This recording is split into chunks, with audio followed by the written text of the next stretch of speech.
Amid darkness, a strong sense of recognition emerges as a character reflects on a name that holds significant weight. It is familiar and deeply ingrained within them, hinting at a turbulent past.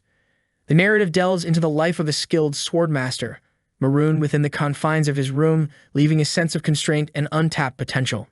This swordmaster struggles with his sanity, his mind a chaotic whirlwind, contributing to a persona that seems misunderstood and lost within himself.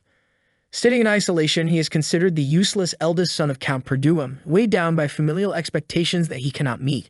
The identity is revealed to be Ghislaine Perduum, enhancing the focus on his internal struggles and potential.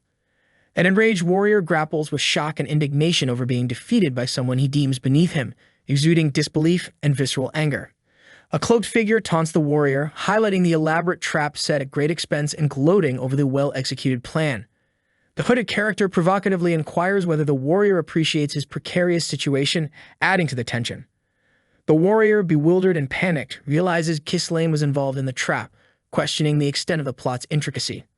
The cloaked figure asserts their knowledge was not limited to the immediate trap, suggesting a deeper, more comprehensive understanding of the situation. They reveal awareness of the enemy's numbers, indicating a high level of preparedness and strategic planning ahead of the confrontation. The plan's depth extends to identifying spies and collaborators, showcasing a meticulously crafted operation with far-reaching insight. With chilling certainty, the hooded figure declares they knew everything from the very beginning, asserting dominance over the situation. The warrior is shell-shocked, grappling with disbelief at how he, considered a hidden ace, was outmaneuvered so easily. Frustration simmers over being bested by someone perceived as inferior, escalating into an intense outburst of disbelief and anger. The cloaked figure offers a taunting challenge, confident in their continued strategic superiority in future battles, regardless of repeated attempts. Ghislaine anticipates each move ahead and attributes their success to having devised plans that cover all contingencies. A flashback to a year ago situates the narrative near the Perduum estate, setting the stage for past events influencing the unfolding tale. Ghislaine, in a state of panic, quickly assesses his unexpected circumstances and struggles to understand what has just transpired. Confusion turns to disbelief when Ghislaine realizes he is against all odds alive when he was certain of the opposite. He questions the reality of his situation, unable to reconcile it with the near-death circumstances he vividly recalls. The narrative revisits the fierce battlefield where Ghislaine faces daunting odds against a formidable opponent claiming an inevitable end. His opponent declares the war's conclusion, reinforcing the sense of finality in Ghislaine's surrounded predicament. Facing his end, he acknowledges his failure to achieve vengeance, the sole regret amidst acceptance of his fate. Bloodied and defiant, Ghislaine stands as one of the top mercenaries, determined to confront death head-on despite the insurmountable odds. The adversary reflects on Ghislaine's past as the fallen family's son, and the tragic history following his sister's death, adding depth to their encounter. Persistent efforts to track Ghislaine are acknowledged, underscoring the adversary's determination and the relentless pursuit leading to this face-off. The adversary confesses their role in collaborating with the Delphine household, revealing a deliberate conspiracy to dismantle Ghislaine's family. Ghislaine is stunned by the revelation of additional conspirators behind his family's downfall, a realization that expands the scope of his betrayal. The adversary dismisses any further explanations, confident that Ghislaine's impending death renders them unnecessary, urging him to accept defeat. Ghislaine reflects on a vivid moment when he faced decapitation, surprised to find himself whole and alive, pondering the oddity of his current state. As Ghislaine peers into a barrel, he wonders if his memories were just hallucinations. Strangely aware, he recognizes the younger version of himself. Questioning his circumstances, Ghislaine considers the possibility of being captured and used in experiments by mages, vowing revenge for being kept alive. His attention shifts as someone urgently calls out for him, sparking a tense moment of attention and curiosity. Ricardo enters, urging Ghislaine to come out, acknowledging his awareness and presence with respect.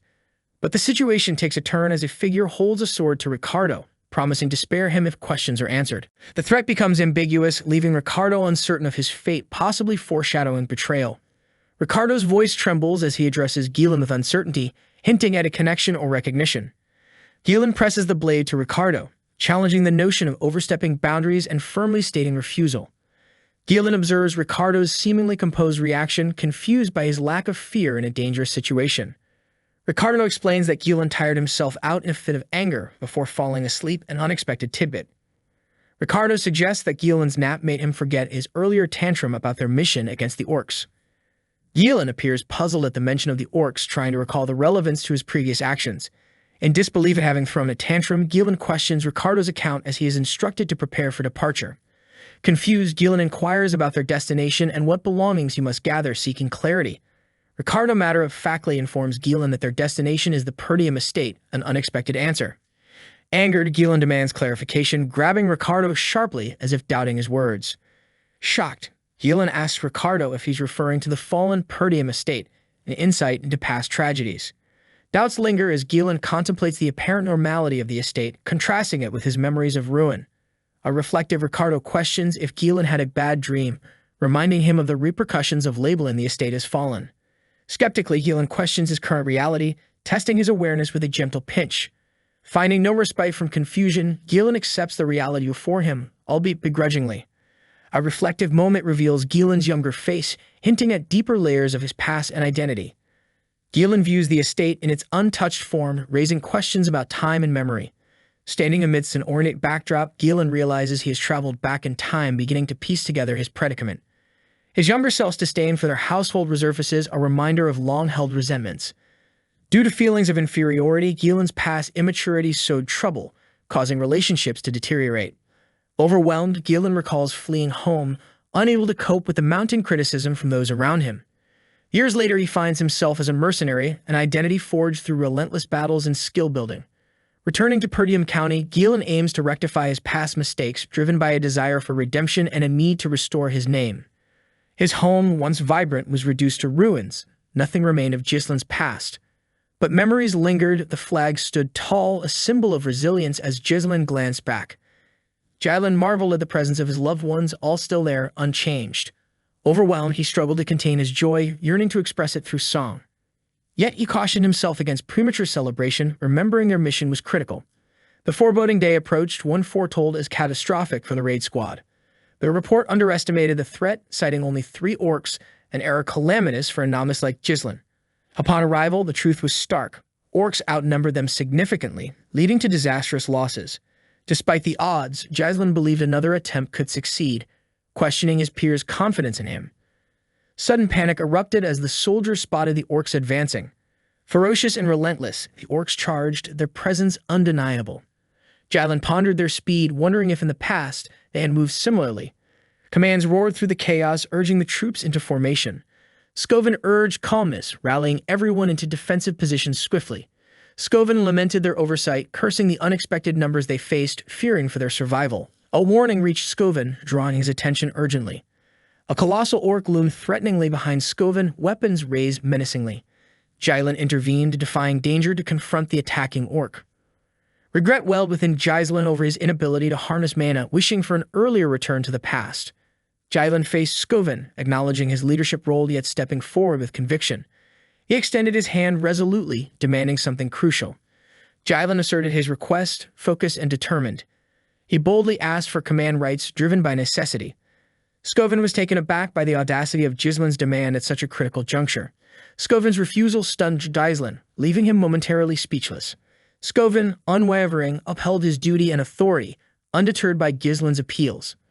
Frustrated, Gillen understood the reluctance, empathizing with Scoven's position. Scoven instructed Gillen to retreat, dismissing him as inexperienced, assuming control. Resigned, Gillen acknowledged the situation, poised to act regardless. Scoven's anger flared as he confronted Gillen about his intentions, questioning his actions. A man is startled, wondering how his weak spot was hit. He addresses Scoven, questioning him about the most important thing in battle. Scoven reflects on the hopelessness of winning when troops are fearful, stressing the need for momentum. Scoven faces the orcs, challenging them to come in while gripping his sword. Scoven declares his intent to kill them all, standing amidst the orcs. Observers find it difficult to comprehend how Scoven, a young master, is managing such feats against the orcs. The observer notes that Scoven appears tired despite his efforts. Scoven uses minimal movement to dodge attacks, impressing those watching. His skills in swordsmanship allow him to strike at the orcs' weak points. He fights like a master swordsman, appearing almost mythical in his approach. Amazed, an onlooker considers if Scoven might be something greater than a sword master. Scoven challenges his foes, claiming he isn't fully warmed up yet. Charging through the battlefield, he admonishes the orcs for not living up to their warrior reputation. Observers wonder if the young master is retreating as the enemy charges at him. The man from earlier questions Scoven's intentions, filled with uncertainty. Acknowledging the initial strategy, he becomes worried as Skoven leads the orcs towards the cliff. From a distance, the edge of a cliff becomes apparent, raising tension. The realization strikes the man. A cliff is in Skoven's path. Shocked, he stammers, fearing the implications of Skoven's direction. The man orders his troops to form a shield wall, preparing for the worst. Determination fills him as he decides to follow behind the first son. Skoven, with confidence, suggests that the man should have discerned his plan by now. Skoven admits difficulty due to his stamina, preferring to fight all the orcs single-handedly. He assures, despite limitations, his plan should suffice for the troops to manage. Relief sweeps through the troops as they celebrate the defeat of the orcs. Panic ensues as the young master's name echoes, concern evident. Skoven hangs precariously off the cliff, and a man reaches out, urging him to grab his hand. Skoven struggles to maintain his grip, perilously close to falling. His fate uncertain, cries for the young master resonate into the void. A mysterious figure in darkness softly speaks the name Ghislaine Appa. Someone appears to be deep in thought, uttering the name Alina in a puzzled manner. Fragments of memories show a young girl inquiring if their mother has left and expressing gratitude to an older boy, calling him Appa. The girl, seemingly upset, questions the boy's recent behavior and accuses him of being the worst. The person realizes these images are their memories of Alina, holding a small object in contemplation. The girl desperately pleads to go together with someone. The person, lying in bed, acknowledges being alive and believes they've been saved. They wake up questioning if what they experienced was merely a dream. Experiencing pain all over, they deduce it's from pushing their body too hard, at least providing proof of their survival. A maid-like figure enters, expressing surprise that they are awake. The previously mentioned person recognizes the maid as Belinda, filled with surprise. Belinda scolds gently, mentioning her worry and pointing out the reliance on soldiers against orcs. The person embraces Belinda, reassuring her that nothing is wrong, just glad to see her. A personal reflection reveals Belinda as their steadfast tutor, constant even during childish moments. Reminiscing about family ruins and Belinda's disappearance evokes a sense of loss. A joyful reunion with Belinda seemed improbable, questioning why they're so happy despite seeing each other often. Realizing they need to confess something important to Belinda. Urgently, a warning about an impending catastrophe in Paradum is shared. The person insists they died and came back to life, while Belinda skeptically attributes this to orc attacks. Miscommunication occurs as they clarify the nature of danger, worrying more about the person than Paradum. A sense of disbelief from Belinda indicates this approach won't convince her. Concerned, Belinda questions their plans if they were too injured to attend the festival. She reminds them of Lady Elena's anticipation of the festival, longing for reconnection. A photograph symbolizes a chance to rekindle closeness between them. The individual recalls an annual festival occurring this time of year with some uncertainty. Personal struggles and past trauma kept them from enjoying festivals before. Ascertaining the time until the festival reveals its schedule for next week. A pair of shoes stepping inside herald the day that changed my life with a voice calling for Appa. Their haunted expression reveals a memory that continues to haunt them. The girl fervently requests someone to accompany her, emphasizing the urgency. The final panel starkly predicts that Elena will die in a week. The girl, startled, questions the boy about his strange behavior and asks what kind of prank he is playing. The boy somberly remarks that he missed her. She demands to be released, expressing discomfort, and insists on breaking free. The boy, surprised by her strength, wonders if she has always been this strong, coughing slightly. She mentions Belinda's request and questions the boy about the seriousness of the situation, while he seems confused. She reminds him of her previous warning to leave, frustrated by his presence, and he is shocked by this revelation. The boy reflects on his past, admitting he wasn't close to Elena, and considers himself a flawed individual, finally apologizing. Both the woman and the girl are taken aback by his unexpected apology and question if something happened to his head. The boy insists he has dealt with every problem, contesting the girl's implication that he got injured.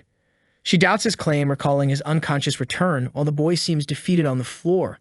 The boy reflects inwardly, noting that everyone is as he remembers them, questioning past wasted efforts. He recalls rejecting Elena's offer to attend the festival, blaming recent events for his decision. He remembers this as the last time he saw her, holding on to the image of her calling out.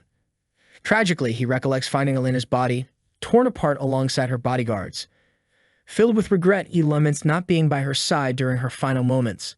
The boy asks if they can proceed inside, addressing the girl and woman who stand together. The bodyguards, Jamal and Philip, arrive greeting Elena, appearing relieved to have found her. The girl questions why they didn't wait outside, while the bodyguards apologize, explaining the servant's request.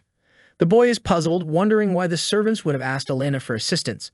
The woman responds, implying he's unaware due to laziness, leaving him momentarily speechless. The boy inwardly acknowledges ignorance about worker shortages, witnessing the guards escorting Alina. Taking initiative, he proposes to help, this time standing with newfound resolve. The woman and girl are incredulous, questioning if he truly means to help, assuming head injury. Repeating his offer to assist, the boy is met with resistance from workers who find him intimidating. The girl points out his interference as unhelpful, suggesting distance as the best aid he could provide. He recalls the grim discovery of Elena's body, understanding she was found far from the festival location. Determined to prevent repetition, he resolves to familiarize himself with the castle's layout. A voice calls out to Hislane, urging him forward as they proceed along the steps. Hislane meets Fergus, relieved by the old man's well-being after hearing about trouble with orcs. Fergus, devoted and loyal, arrives swiftly with news, but Hislane lightly dismisses the ongoing discussion about orcs. The young male finds himself being chastised for acting strange upon waking up. A woman and an elderly knight discuss returning him to his room, highlighting the knight's compliance with a simple acknowledgement. The young male ponders his difficulties, resolving to become more familiar with the castle in the coming week. His gesture indicates frustration, yet determination to adapt. The same young male requests the elderly knight to direct him to an abandoned training field. The knight expresses surprise and questions his intention regarding the training field. In response to the knight's query, the young male straightforwardly declares his intent to train, emphasizing his purpose without elaboration. Entering the training area, he is initially taken aback by its unexpectedly good condition. The remark underscores his surprise and re-evaluation of the space's potential. Walking through the training space, the young male comments on its suitability for his training needs, noting its superiority to locations he encountered as a mercenary. The elderly knight reveals that the facilities have been maintained, anticipating potential use by the young male, thereby explaining the immaculate condition. With an air of wisdom, the knight suggests that the young male's current state is merely a phase, indicating a belief in the impermanence of his struggles. The young male reflects on his past life, questioning whether the knight behaved similarly back then. His contemplation hints at his deeper reflections on past experiences. Expressing a desire to live a long life, the young male alludes to the unpleasantness of dying, startling the knight with his apparent familiarity with life and death. The young male confirms his previous death and resurrection, prompting the knight to dismiss his words as mere jest. Dismissing the knight, the young male prepares to train, while the knight offers to wait outside, ensuring he remains supportive yet unobtrusive. As the young male stands alone, he acknowledges how he previously viewed everyone around him as enemies, indicating a realization of his past mindset. The young male admits his earlier short-sightedness, considering his interactions with the woman and the knight, realizing the depth of his earlier misunderstandings. He recalls a past revelation concerning Elena's death, realized to be orchestrated by a neighboring lord. This instigates his reflection on the catalyst for subsequent events. The brewing conflict resulting from Elena's death drew Paradigm into a war, marking the beginning of its downfall and extending the impact of past events. The young male ponders Elena's death as the origin of his house's decline, leading him to conclude that he must take corrective measures from this point forward. With renewed resolution, he asserts the need to straighten things out, signaling his intent to assume control and instigate change. Seated in the training area, he acknowledges his lack of time to enhance his physique, juxtaposed with the pressing need to improve, demonstrating urgency. Aspiring to at least master mana control, the young male reflects on his limitations and the desired competency, signaling his intent to harness his resources. The narration unfolds how mana facilitates breaking human limitations, illustrating the training ground where the young male sits, ready to harness this power. On the battlefield, despite the chaotic nature, he successfully attuned to mana, displaying his unique ability and reinforcing his determination to utilize it effectively. His focus shifts to connecting ambient mana particles, aiming to channel them cohesively, signifying a meticulous approach to his training. Visualizing his task like spinning a spool, he concentrates on bundling mana, emphasizing control and manipulation of this energy. Possessing experience from countless battles, he considers creating a mana core an effortless task, highlighting confidence in his advanced capability. However, he asserts there's more to his strength than just simple skills, hinting at the complexity behind being one of the strongest in the land. Recalling a half-burned book on magic, he plans to use its methods to further enhance his abilities, illustrating his resourcefulness and determination. By tapping into the inherent human mana core, he prepares to advance his power, focusing on transforming his strategic insights into tangible outcomes. He envisions constructing additional mana conduits, aspiring to extend his capabilities beyond the single core, pushing his boundaries. He proceeds to interlink multiple cores, forming a cohesive network, reinforcing his resolve to transcend conventional limits through innovation. The narrative begins with a declaration of the intention to create an explosive force, setting the tone for the scenes that follow, highlighting action and urgency in the sequence. A character reflects on their current limitation of 3, recalling a past life where they could reach 5, signifying a struggle to regain former power while seated deep in thought. The method described allows for the creation of an explosive force in a short time, emphasizing the technique's efficiency, but leaving unsaid its challenges. It's acknowledged that this technique demands a large amount of mana in return, hinting at the cost and effort required despite its apparent advantages. The character reminisces about losing to Idun in their past life, noting that they faced an entire night order after running out of mana and believes a fair fight would have altered the outcome. Despite the inherent instability of this technique, the character feels it is sufficient for the present. They are confident, noting their youthful body and ample time to perfect it, cleaning a wound with determination. With resolve, the character vows to take Idun's head this time, expressing focused intent and commitment to overcome past defeats.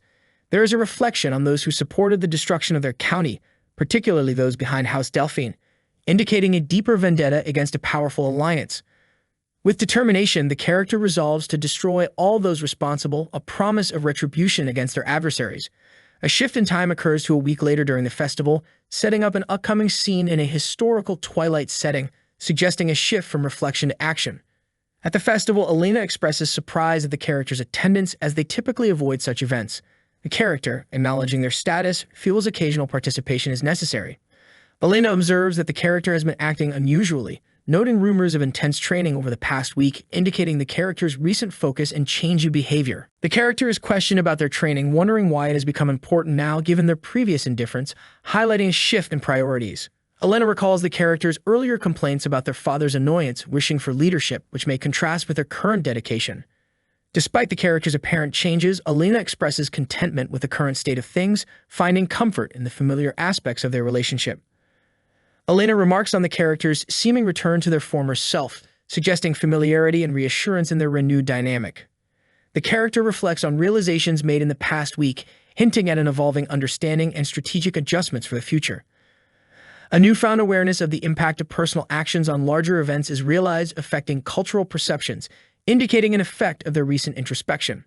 The character contemplates the general flow of events, acknowledging difficulties in measuring their unique influence on smaller occurrences, as depicted through a symbolic chessboard.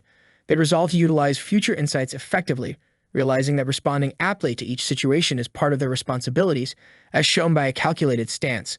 The character asserts that their preparations are complete, ready to act upon the plans set for the festival, signifying readiness and anticipation. The character reflects on the festival's repetitive nature, expressing boredom and curiosity about what might be different this year, while being with Elena. As the festival nears its end with no notable happenings, the character questions if Elena's presence somehow influences the uneventful nature. There is a suggestion to explore other festival areas for new experiences, indicating a break from routine and openness to adventure. According to a friend, new events are happening elsewhere, prompting the character to consider checking them out, hinting at curiosity and potential change.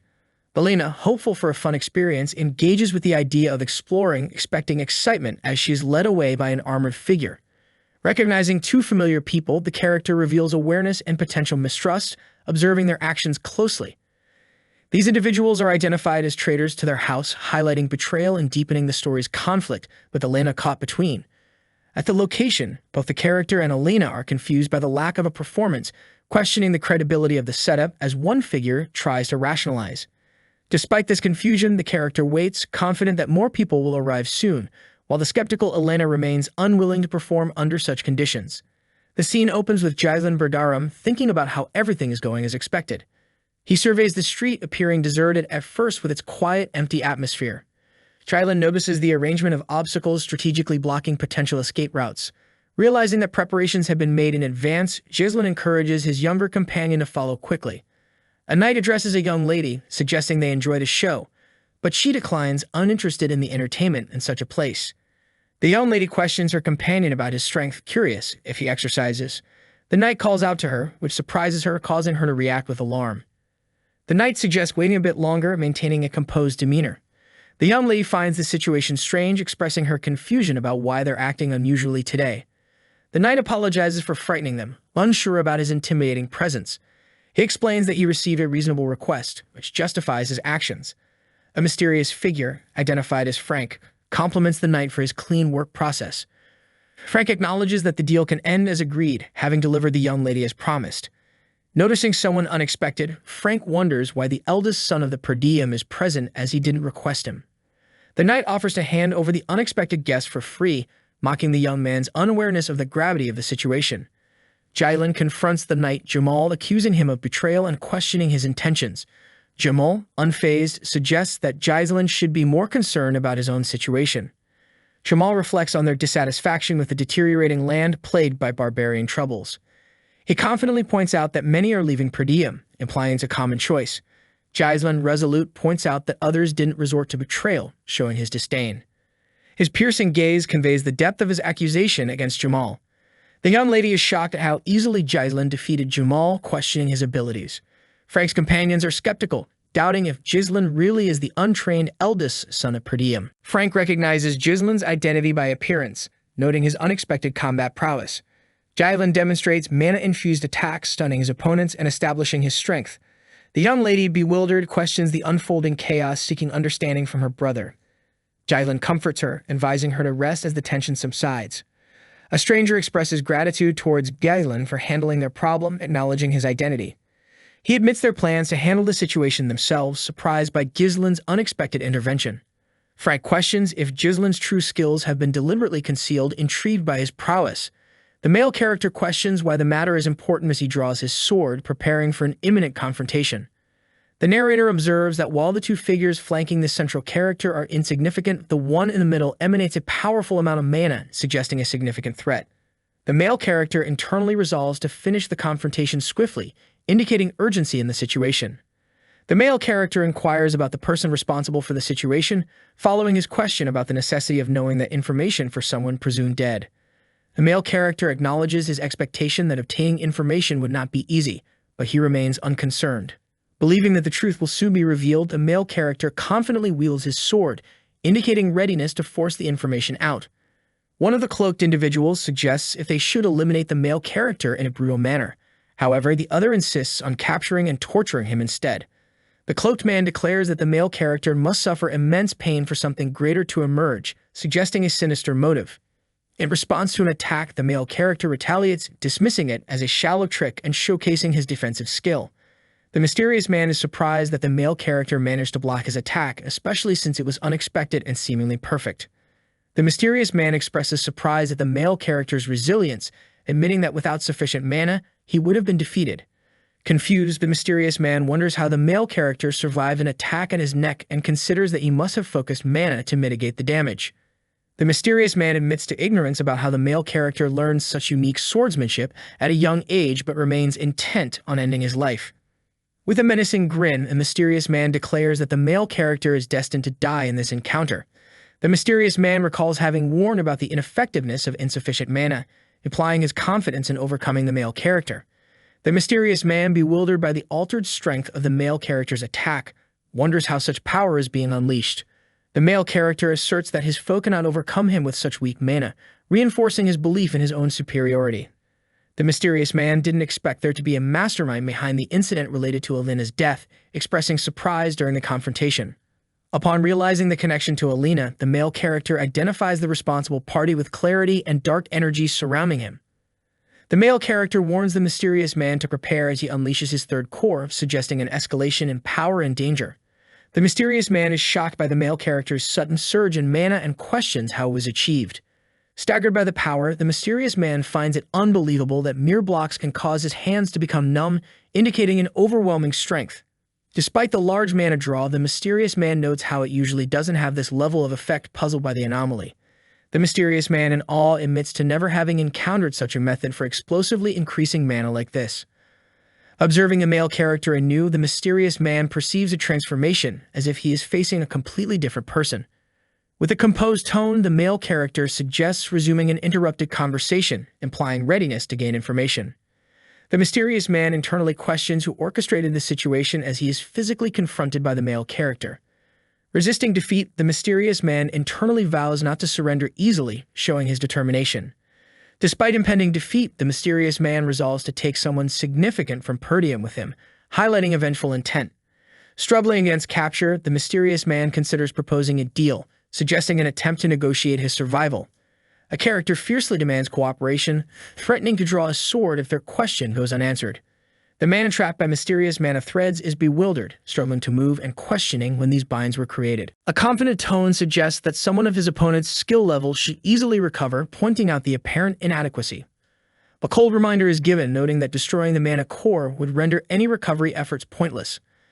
The man realizes in distress that his mana is dispersing uncontrollably, signaling impending doom. Panic sets in as another warns that an incorrect action might lead to a catastrophic mana explosion, endangering the area. The other person dismisses the concern, claiming to possess the skill to manage such a situation. The panicking man internally admits that the threat is real and not a bluff.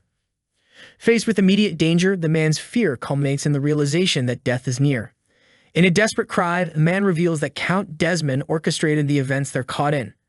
He continues to blame Count Desmond, identifying him as the mastermind behind the current chaos. The protagonist acknowledges the revelation, contemplating the implications of Desmond's actions.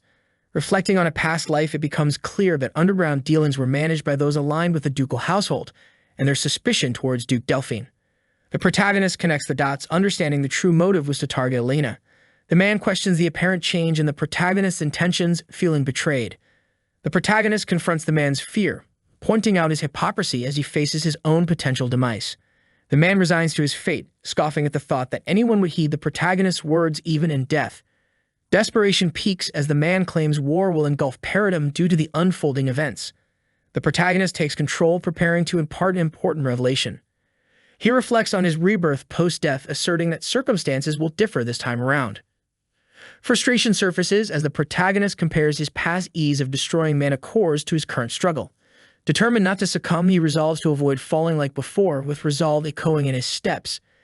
He recalls how the discovery of bodies, including Elena's, differed dramatically in his previous life, hinting at alterations. Recognition dawns as he identifies one of the bodies as the son of Degard, solidifying his suspicions. Assessing the scene, the protagonist deduces a deliberate framing and silencing, intended to pin blame for Elena's death. The revelation of these actions is anticipated to have devastating effects on the trajectory of the war. The protagonist considers the evidence and decides it must be eradicated to prevent further havoc. Determined to thwart enemy plans, the protagonist strides forward, carrying someone away amidst destruction. A group criticizes their failures, specifically targeting Frank and addressing the ease with which they underestimated their adversary. Blame is shifted to Ghislaine Paradigm, identified as the root of their difficulties, reflecting their collective frustration. The room is filled with tension as a man questions the presence of Ghislaine, a notorious figure from the north. A shadowed figure expresses disdain for Ghislaine, dismissively questioning the excuse of using such a person. One of the figures reflects on how different Ghislaine is from the circulating information and rumors. Ghislaine is depicted walking confidently through a chaotic scene, completely altered from previous perceptions. At a meeting, assurances are given that territorial matters are under control, but a request for another opportunity is pleaded. A superior voice challenges the audacity to request another chance after failing so drastically, highlighting the mission's failure. Frustration escalates as the demand to eliminate Ghislaine is vehemently declared. Amidst the uproar, a single interjection comments on the noise level, conveying disbelief. The mysterious voice asks what kind of opportunity the defeated party desires, considering their prior mistakes. The cloaked figure nervously declares their intention to deal with Ghislaine once and for all. Skepticism arises as inquiry into the method of confronting Ghislaine naturally comes up. The hooded figure hints that they have someone specific in mind to handle the situation. Introducing Cain Loges, renowned for his unparalleled strength and swordsmanship as the chosen one. Cain's physical prowess is emphasized, ensuring no rival in the north can match his youthful might. The irrational determination to have Cain meet his cousin Ghislaine without force is expressed with conviction. The dark figure warns of dire consequences should failure occur again, emphasizing the seriousness. The ultimate warning is clear: there will not be another chance if the plan fails. A commitment is declared, promising not to disappoint in this crucial task. Transitioning to Peridium Castle, noted as the scene of the training hall, where key events unfold. A knight addresses the young master, mentioning it's nearing the time for mailflow. The young master finishes his training session with satisfaction, stating it should suffice. The young master acknowledges old man Fergus, explaining the focus during training led to missing his presence. Fergus is taken aback by a recent display, seeking understanding of what he just witnessed. The young master demonstrates a skill called mana thread, explaining the manipulation of mana as if it were a string. Reflecting on his past life, he recounts using these skills frequently, adjusting now due to limited current skill level. Despite restrictions, the young master demonstrates resilience by using a single thread with minimal mana. Fergus expresses astonishment, acknowledging his own mana experience yet admitting to never witnessing such a technique. Fergus internally questions the young master's rapid advancement, unable to fathom the ingenuity behind such mana usage. In a change of tone, the young master inquires if Fergus had wanted something specific from him. Fergus admits he merely intended to drop by for a brief interaction, leaving a sense of intrigue and anticipation. The knight in armor expresses gratitude for protecting the young lady, speaking to a younger male figure. The younger male is taken aback, questioning why he's being thanked, insisting it was simply his duty. The scene shifts to a grand castle, where the thought of going to eat arises. Inside the bustling market, it's explained that the festival was paused due to a guard knight's trafficking attempt involving the young lady. Idun, feeling skeptical, notes that no one believes her claim about the person who saved her. In a cozy room, Idun suggests telling everyone the truth, but Elena insists that no one would believe them anyway. The discussion continues with the realization that Jomel and Philip's intentions were inappropriate, with Belinda expressing anger. A quiet moment reflects that Elena survived the ordeal, a small relief amidst the chaos. The young male reflects on his success in preventing a war, but acknowledges the persistent threat looming. He realizes he can't face the adversaries alone indefinitely and needs to strengthen his military forces. Contemplating a political strategy, understands the necessity of engaging more deeply in politics to achieve his goals. He questions why dessert is served first, and Belinda responds that their current situation influences the meal order. Outside, a man demands compensation for festival cancellation-related damages, shouting angrily. A crowd echoes the demand for compensation, their collective frustration growing. Amidst the commotion, a plea for calmness is directed towards an agitated mob, intensifying the tension. Alarmed by the noise, the young male peers out to see what's happening, clearly concerned. Belinda, filled with concern, acknowledges her foresight about the current situation, which perplexes the young male. She explains how the county thrives on festival profits, knowing that last year's gains were sufficient. The disappointed merchants express their frustration audibly, as the festival's abrupt end after one day affects them. The young male questions if the county's state is truly as dire as it seems, processing the information. Analyzing the scenario, he worries about escalating aggression from the merchants if no action is taken. He inquires about the soldiers' activities, suggesting they be sent to calm the escalating situation. Fergus the Elder regretfully informs him there are no soldiers available. The young male learns that most soldiers were dispatched to the Forest of Monsters post for reconstruction efforts following an orc raid.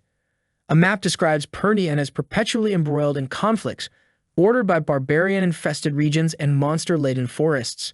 Reflecting on finances and military shortages, the young male sees the complexity they are mired in. He hastily pulls Belinda aside for a conversation, needing her input. Urgently, he wants to discuss managing finances to appease the upset merchants, seeking her confirmation. Belinda reveals there are no available funds, taking the young male by surprise. She reminds him of the Count cutting off his allowance due to past financial mismanagement, leaving him speechless. A young man realizes with surprise that he has no money at all, feeling completely broke and uncertain about what to do next. Facing a girl, he asks her to lend him some money. However, she calmly replies that she doesn't have any money to give. Sitting by a window, he mutters his frustration, lamenting the lack of both money and soldiers, questioning what resources they actually have. He contemplates his situation, acknowledging that without even the smallest amount of money, there is nothing he can do, even with knowledge of the future. He resolves that he needs to prioritize acquiring money. As he runs through a corridor, he wonders if there is any possible way or something on the estate that could help his situation. Sitting silently, he is suddenly alerted by a shout from someone calling him a young master, interrupting his thoughts. Ricardo rushes into the room expressing urgency, which makes the young master curious about what the hurry is all about. Ricardo, fraught with panic, informs him of a problem, asking for his immediate presence, claiming that young Master Kane wishes to see him. The young master, with an intense gaze, reacts to the mention of Kane, a name that seems to hold significant weight for him. A bloody scene unfolds on the floor with a wounded man struggling to address the young master, stammering his name. The young master acknowledges someone's presence, drawing attention to a new development in the room. A man greets the young master with familiarity, referring to him as Ghislaine, suggesting a complicated past relationship. The familiar face of Kane is matched with recognition as he reminisces about their shared history. The narrative connects to Kane Loges, the heir of Loges County, highlighting the alliance they share. While reflecting, the young master recalls their past, identifying Kane as both his only friend and an enemy. The young master queries Ricardo about the current situation, eager to get updated on the unfolding events. Ricardo elaborates that they responded to a report of disturbance at the tavern, catching Kane with his escort knight. At the scene, Kane inquires about rumors related to the young master Ghislaine, leading to a tense interaction. Commander Scoven then took charge, explaining the rumors in detail to Kane in an official manner. In an intimidating manner, Kane questions the truthfulness of the information, confronting one of the men. Ricardo concludes his story, summarizing that the events transpired in that manner, leaving certain tensions unresolved. Kane, in a commanding tone, advises the young master to speak honestly, referencing exaggerated tales of his exploits. He justifies his actions as a method to bring Ghislaine to his senses, dismissing the incident as a simple wake-up call. Kane directly confronts Ghislaine, blaming the situation on earlier lies, challenging him to face the consequences. Reflecting deeply, Ghislaine recalls Kane's habit of treating him merely as a subordinate, emphasizing their unequal dynamic. Ghislaine remembers how every visit from Kane resulted in chaos, and he felt powerless to address any of it directly. Despite Kane's troubling actions, no one dared to look down on him, contrasting sharply with Ghislaine's perceived inferiority complex. Kane's confidence and assertiveness were universally praised, marking him as an ideal heir in stark contrast to Ghislaine's struggles. This disparity in reception led to Ghislaine facing more criticism, a recurring theme in his reflections on their relationship. Observing Kane, an unanticipated calmness envelops the young master, noted by Kane, who was surprised by his restraint under provocation. Some time ago in Loges County, events began to unfold beneath the somber facade of a towering mansion, its silhouette dark against the stormy sky. A man seated with an air of surprise grappled with the unexpected order to kill Ghislaine, processing the weight of the task. In the intricate room lit by a warm fire, a hooded figure offered assurance. Success in executing this order would earn the esteemed one's support for the Loges family. The man questioned the task's difficulty, pointing out that Ghislaine, being an heir, made matters complex. He pondered how he was expected to eliminate such a prominent figure. The hooded figure devised a plan to lure Ghislaine into a duel, disguising the act as a mere dispute between heirs. He promised to accompany him, ensuring safety as an escort knight. The hooded figure saw this mission as an unusual opportunity for the man, emphasizing its potential advantages with a stern expression. Inner conflict arose in the man when he contemplated the personal cost. It was troubling to think that he might have to kill his own cousin, Ghislaine. Resolving his internal conflict, he decided to proceed immediately, indicating readiness with a determined demeanor. Doubts lingered about the reason for eliminating Ghislaine. The man reflected on changes observed in Ghislaine, creating intrigue about the motives behind the task. Contemplating the situation, he considered the implications and the need to adapt to unforeseen circumstances. In another setting, B, curious and slightly confused, approached, asking what was happening, seeking an explanation. B stood before the man, puzzled about his stillness. The man demanded something prearranged, hinting at a darker plan in motion. With a carefree demeanor, the man spoke excitedly about reviving the festivities, reminiscing about their synchronized past experiences. He questioned B affirmingly, expecting agreement on their mutual enjoyment of such events.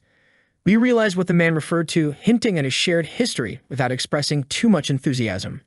B recalled the man's habitual demands for alcohol and women during visits, reflecting on past obligations reluctantly fulfilled. B internally acknowledged granting the man's requests out of fear, regretting the waste of money and lost opportunities. A woman reminded B of the consequences of excessive spending, referencing the Lord's withdrawal of support due to financial irresponsibility. In a sudden realization, B's eyes widened, understanding where their lost opportunities truly lay. B recognized the man as the source of financial burdens, an unwelcome reminder reflected in his mind's eye. Turning back to the present, B was addressed urgently, drawing focus to the immediate expectations. The man reiterated his demand for a quick delivery of his requests, his impatience intensifying during the standoff with B. With a resigned acknowledgement, the man agreed, understanding the urgency of fulfilling the demands immediately. B confronted the man, reminding him of a debt owed, demanding the start of a new reckoning. The man expressed confusion, questioning the repayment expectations with genuine uncertainty. B explained the extent of his financial handling due to the man's demands, sarcastically suggesting settling the large sum for interest incurred. Defensively, the man claimed B's actions were courtesy of friendship, categorizing it as a friendship fee.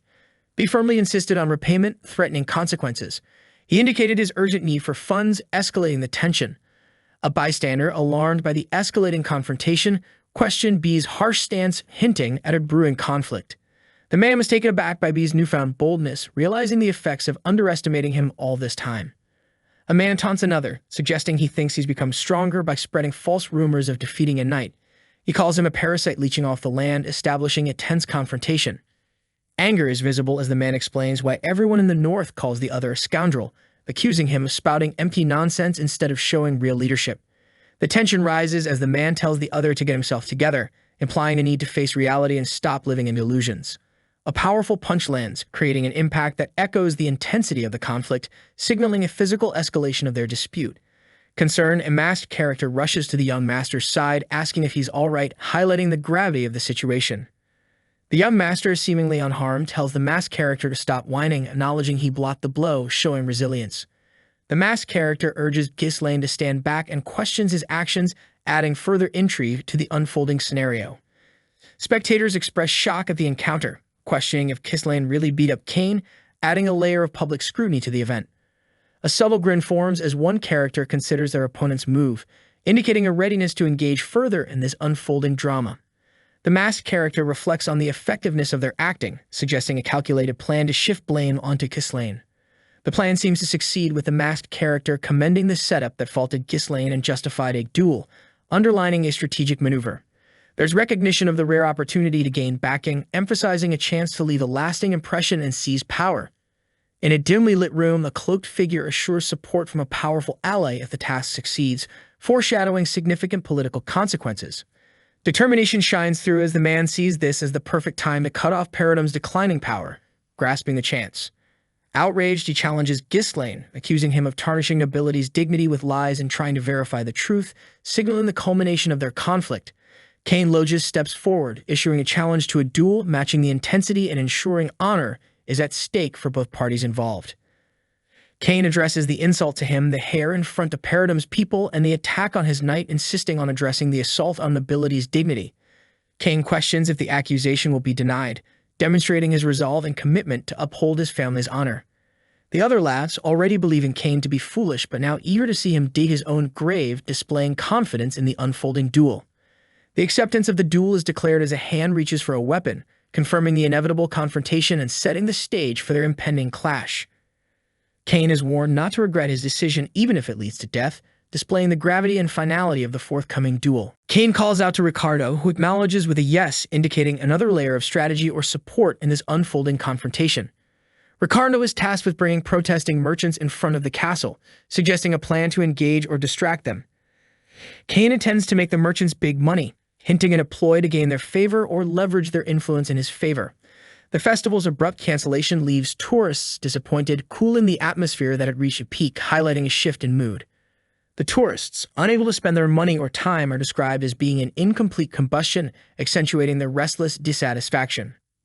If there's an event to calm the frustrated tourists, it could present an opportunity for Cain, considering his upcoming plans and the crowd's discontent.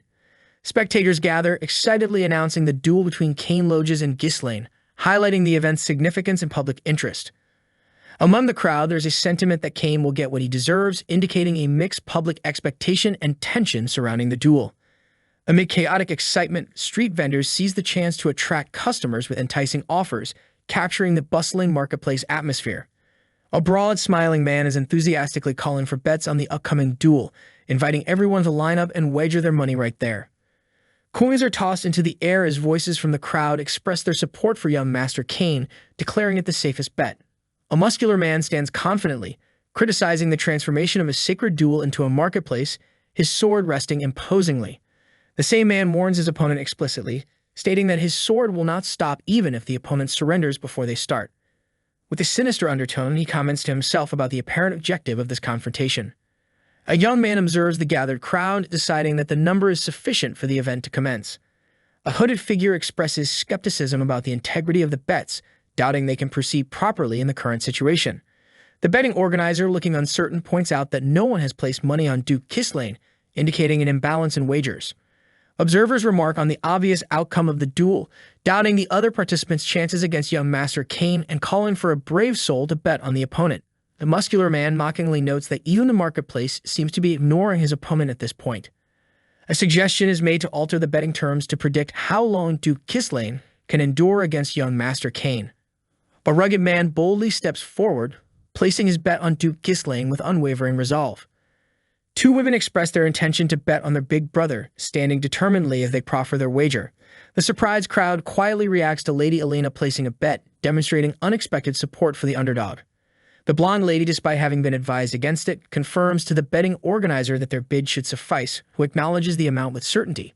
The dominant man, growing impatient, grumbles about being made to wait without reason. A command rings out as someone declares that everyone should prepare for what is to come next. Facing his opponent, the man remarks on the age difference being a reason for him not making the first move, treating it almost humorously. The young man, undeterred and calm, challenges his adversary to come at him, showing resolve. The muscular man questions his opponent if acting young has ever been a consideration, as they both ready for battle. The situation escalates as he accuses the young man of stooping too low to maintain appearances, hinting at underhanded tactics. From the sidelines, an observer praises Kane's prowess, assuming the opponent won't survive a single strike. The young man, unfazed, takes a moment to assess his formidable opponent, maintaining a steady focus. Two women, observing the unfolding confrontation, appear anxious and debate whether they should intervene, yet remain silent. The hooded figure concludes grimly that once an opponent faces Kane, escape becomes impossible, as they are entrapped by the duel's nature. The narrative illustrates how opponents become overwhelmed by Kane's immense power, losing their chance to counterattack and expending all energy on evasion. Inevitably, the exhausted opponent falters, leaving themselves vulnerable and facing an inevitable demise at the end of the struggle. It is revealed that this is the consistent outcome of Kane's duels, with victory always assured in this manner. The dominant man acknowledges the young man's growth, noting Kane's agility as being impressive, suggesting experience has honed his skills. A quick exchange of blows ensues, with the muscular man conceding the logic behind the outcome, recognizing the opponent's skill in this closing maneuver. A man in a red and gold vest grapples with an opponent, noting that his adversary has always been adept at fleeing, even in the past. A young boy is shouting for the young master, while another man, characterized with intense eyes, declares the end for Ghislaine. As an individual strides forward, they voice the internal desire to have gone easy on their opponent. Charging ahead with determination, the man expresses that his limit has been crossed. A hooded figure observes, astonished by the opponent's condensed mana ability stabilizing their legs. An exclamation about ignorant swordsmanship suggests a belief that sheer strength doesn't equate to true power. Kane stands with resolve, proposing to open his opponent's eyes to a new reality. The hefty adversary questions Kane's suggestion, showing disbelief about how this change will come about. Spectators seem bewildered, questioning Duke Ghislaine's progress and doubting the young master's chances in the duel. Ghislaine inspects a shallow wound, contemplating if the injury was deliberately kept minimal.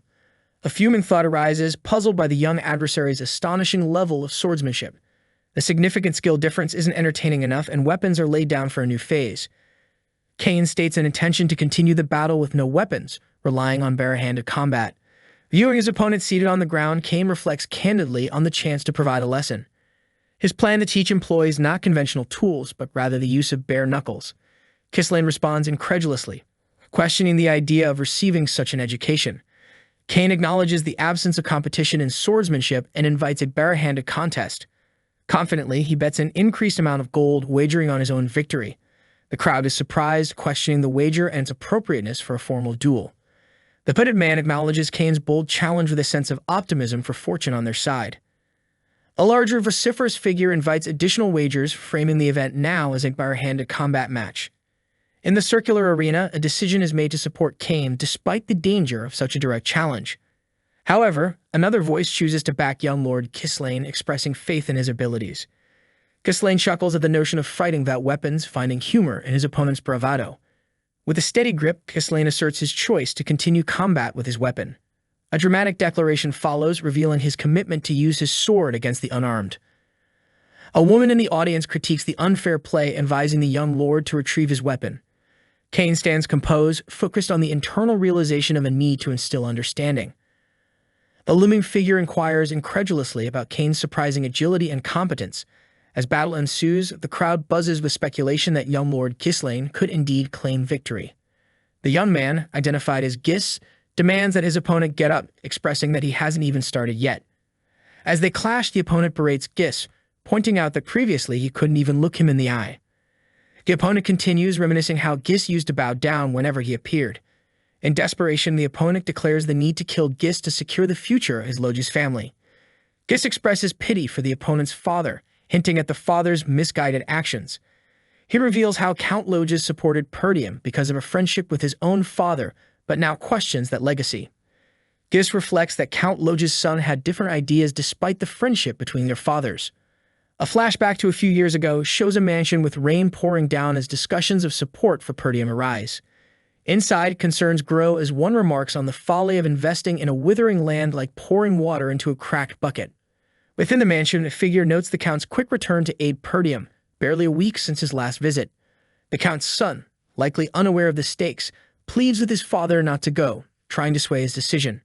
Despite protests from onlookers, the father remains resolute, insisting on helping Perdium. He justifies his actions purely based on friendship, revealing no other hidden motives.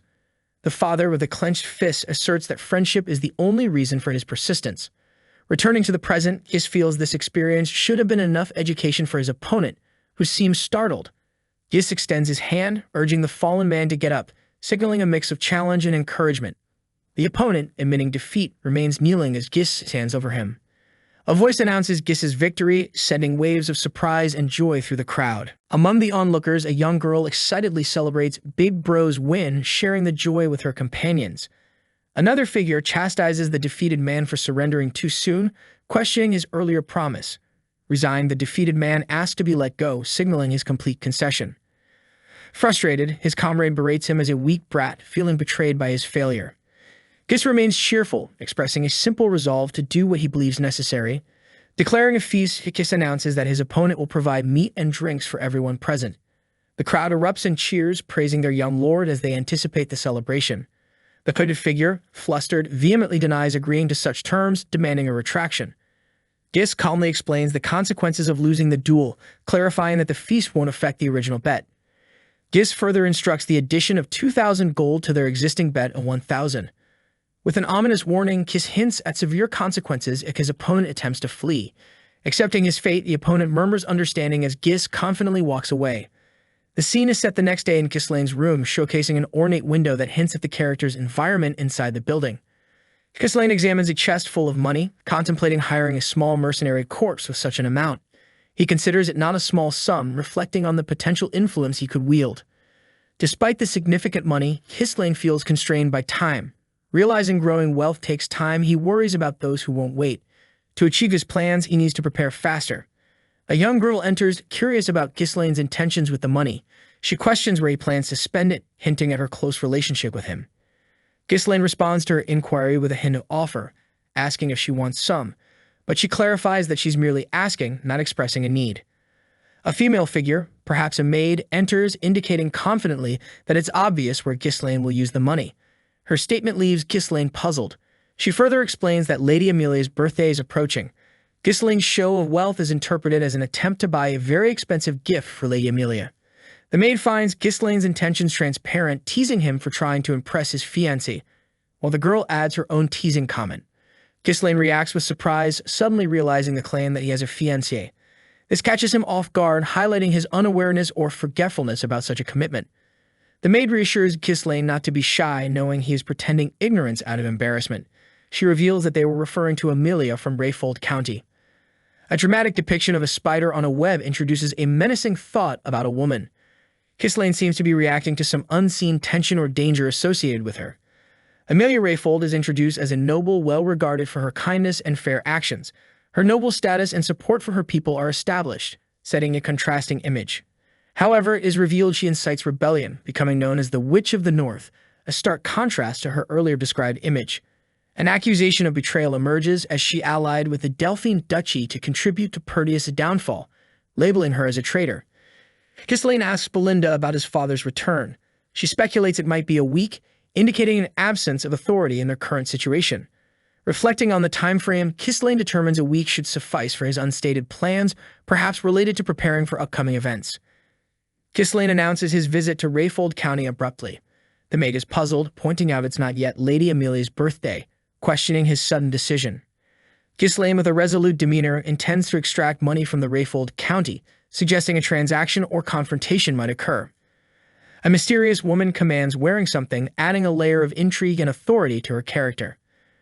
A young girl, dirty and ragged, addresses Lady Amelia, showing a sense of familiarity and respect despite her own humble appearance.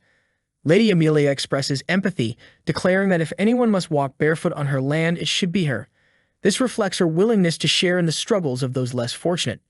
She orders the provision of food and shelter for those in need, displaying her compassionate leadership. to which a subordinate promptly agrees. As she walks, voices of gratitude echo from the crowd, highlighting Amelia's positive impact and the admiration from those around her. The scene shifts to Amelia's garden in Rayfold County, where a serene and elegant setting is captured, suggesting a moment of calm and reflection. Bernaf, Amelia's escort knight, praises her work for the day, establishing his role and position at her side. Amelia reflects on her father's rule and absolute demands for obedience from his subjects, contrasting with her own approach. She notes that the common people will always support the leader who ensures their comfort and sustenance, emphasizing her philosophy of leadership. Bernaf acknowledges her achievement in winning the people's hearts, foreseeing the strategic advantage it provides in succession disputes. In a moment of casual candor, Bernaf inquires about her duel with the North's finest swordsman, highlighting ongoing challenges. Bernaf explains his decision to avoid victory to keep a low profile, understanding that winning would draw unwanted attention to Lady Amelia. A male character observed that it was not yet time to reveal claws, implying a need for patience or caution while holding a woman's hand gently. The same character expressed that his blade belonged to the woman, suggesting readiness to serve or protect her interests, and kissed her hand with respect.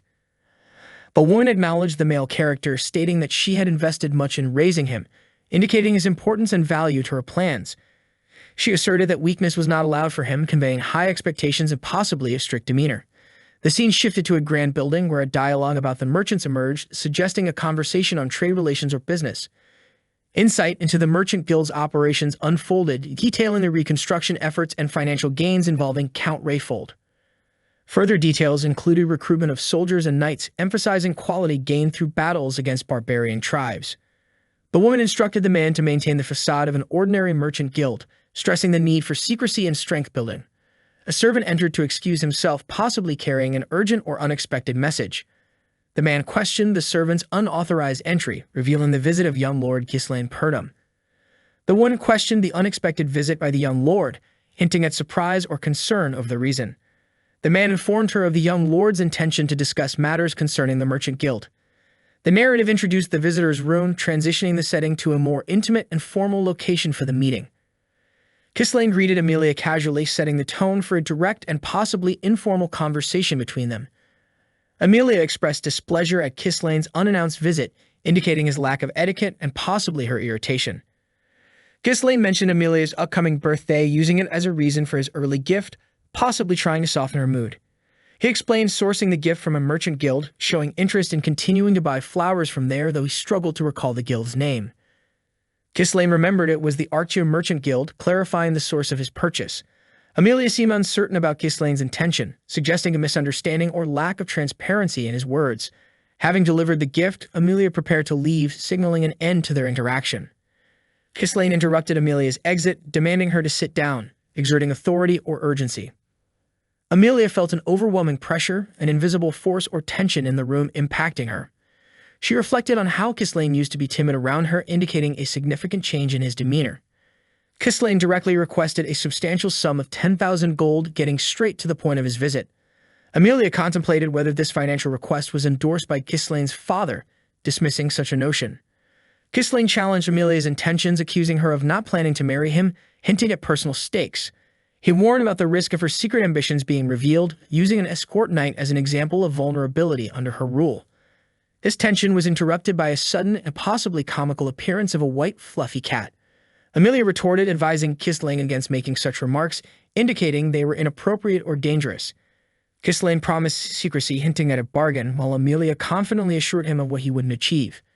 The man acknowledges it has been a while since he last saw young Lord Ghislaine. Ghislaine reflects on Bernaf, known for always being beside Amelia. A figure in the shadows is known for their skill, potentially rivaling the finest swords of the North. The woman warns of a possible war if she dies, asking if they can handle it. The man confidently replies. She describes a scenario where chaos ensues, painting the situation as the escort knight's brave deed despite a sudden intrusion. Another woman instructs to eliminate the target without hesitation. The man affirms his commitment to the lady's command. Ghislaine contemplates the situation, lamenting the way things are going. Realizing the challenge, Ghislaine decides to get serious about the fight. He identifies the opponent as an assassin, criticizing their approach. As the battle ensues, he comments on the poor hospitality shown to him. Ghislaine questions Rayfold's understanding of chivalry. The man criticizes Ghislaine for his sudden intrusion, unsettling the lady with his arrival. He insists there's no need for politeness when dealing with someone like Ghislaine. The man recalls rumors of Ghislaine's lack of skill, surprised to find untrue. Observing Ghislaine's stance, the man realizes he's not a rookie after all.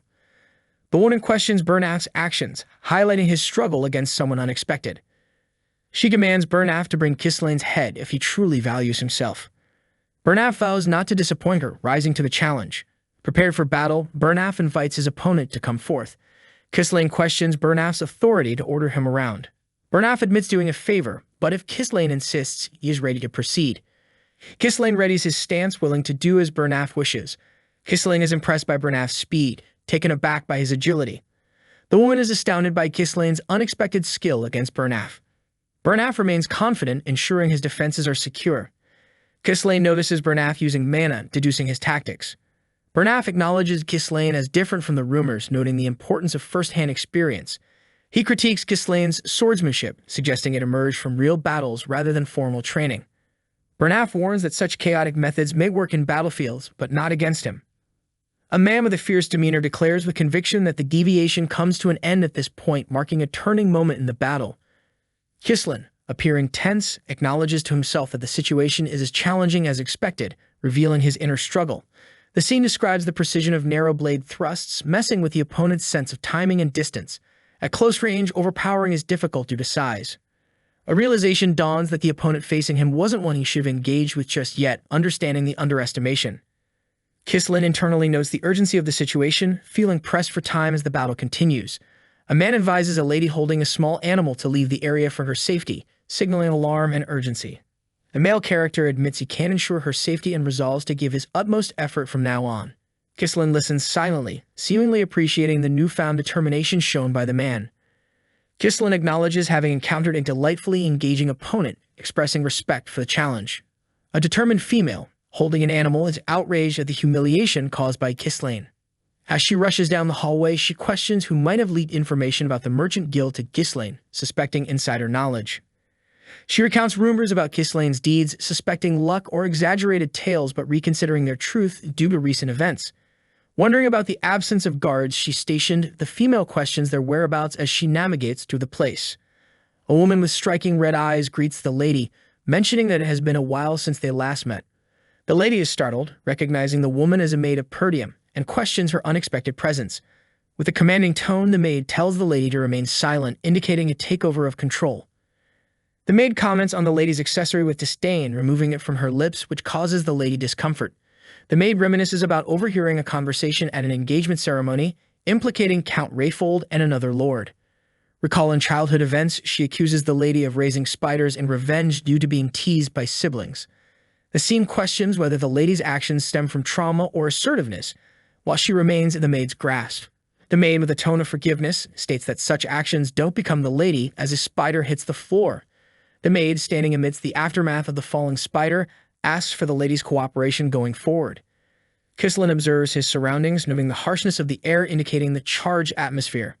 The male character is bathed in mana, showcasing immense power and preparing himself for a formidable confrontation. Facing Ghislaine, the man refers to him as an entertaining opponent, highlighting the intensity of their duel. He accuses Ghislaine of speaking like a mercenary and questions his claim to nobility, defending his lady's honor. Firmly, Ghislaine asserts his nobility and questions whether an escort knight should speak in such a manner.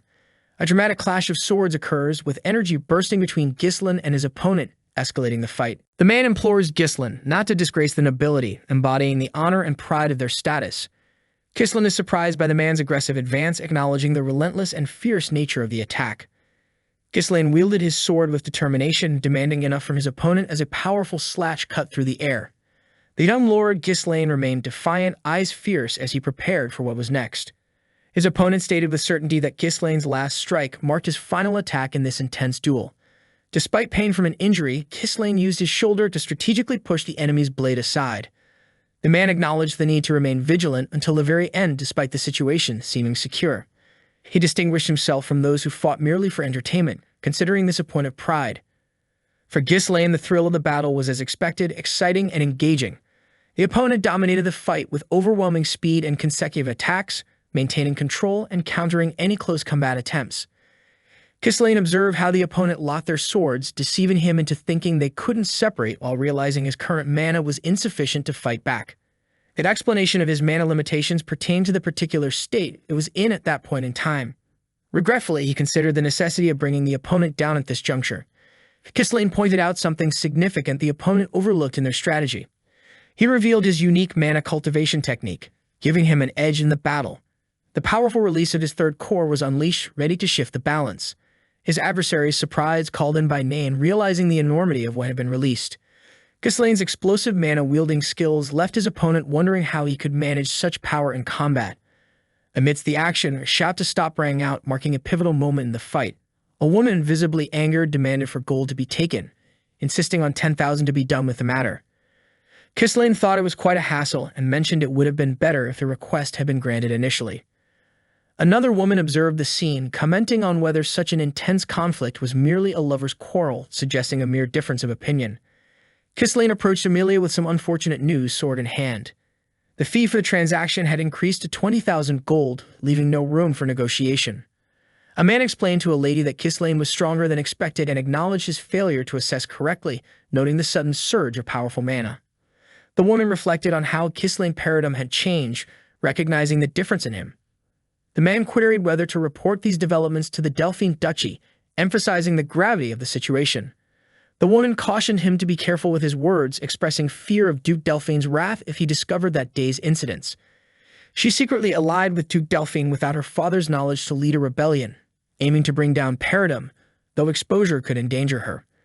Realizing the Merchant Guild's secrets might be known along with their agreement, she resolved that eliminating Kislane was necessary. With Kislane's condition in question, his foe recounted the light injuries inflicted across his body and a more severe one on his shoulder. Despite the damage done, the opponent mused that the substantial mana expenditure would leave Kislane in poor condition for some time. A woman stands by a table with a map discussing the need for stealth in their actions. To avoid detection, they must not use their own knights. Her male companion acknowledges the plan. The woman explains their training for these situations, leaving her companion surprised and asking for clarification on whether she really means to deploy such a force. She confirms the use of the Wildcats, specialized fighters, leaving a shadowy, intense atmosphere around them. The Wildcats are described as war orphans and talented specialists, individuals without ties or status.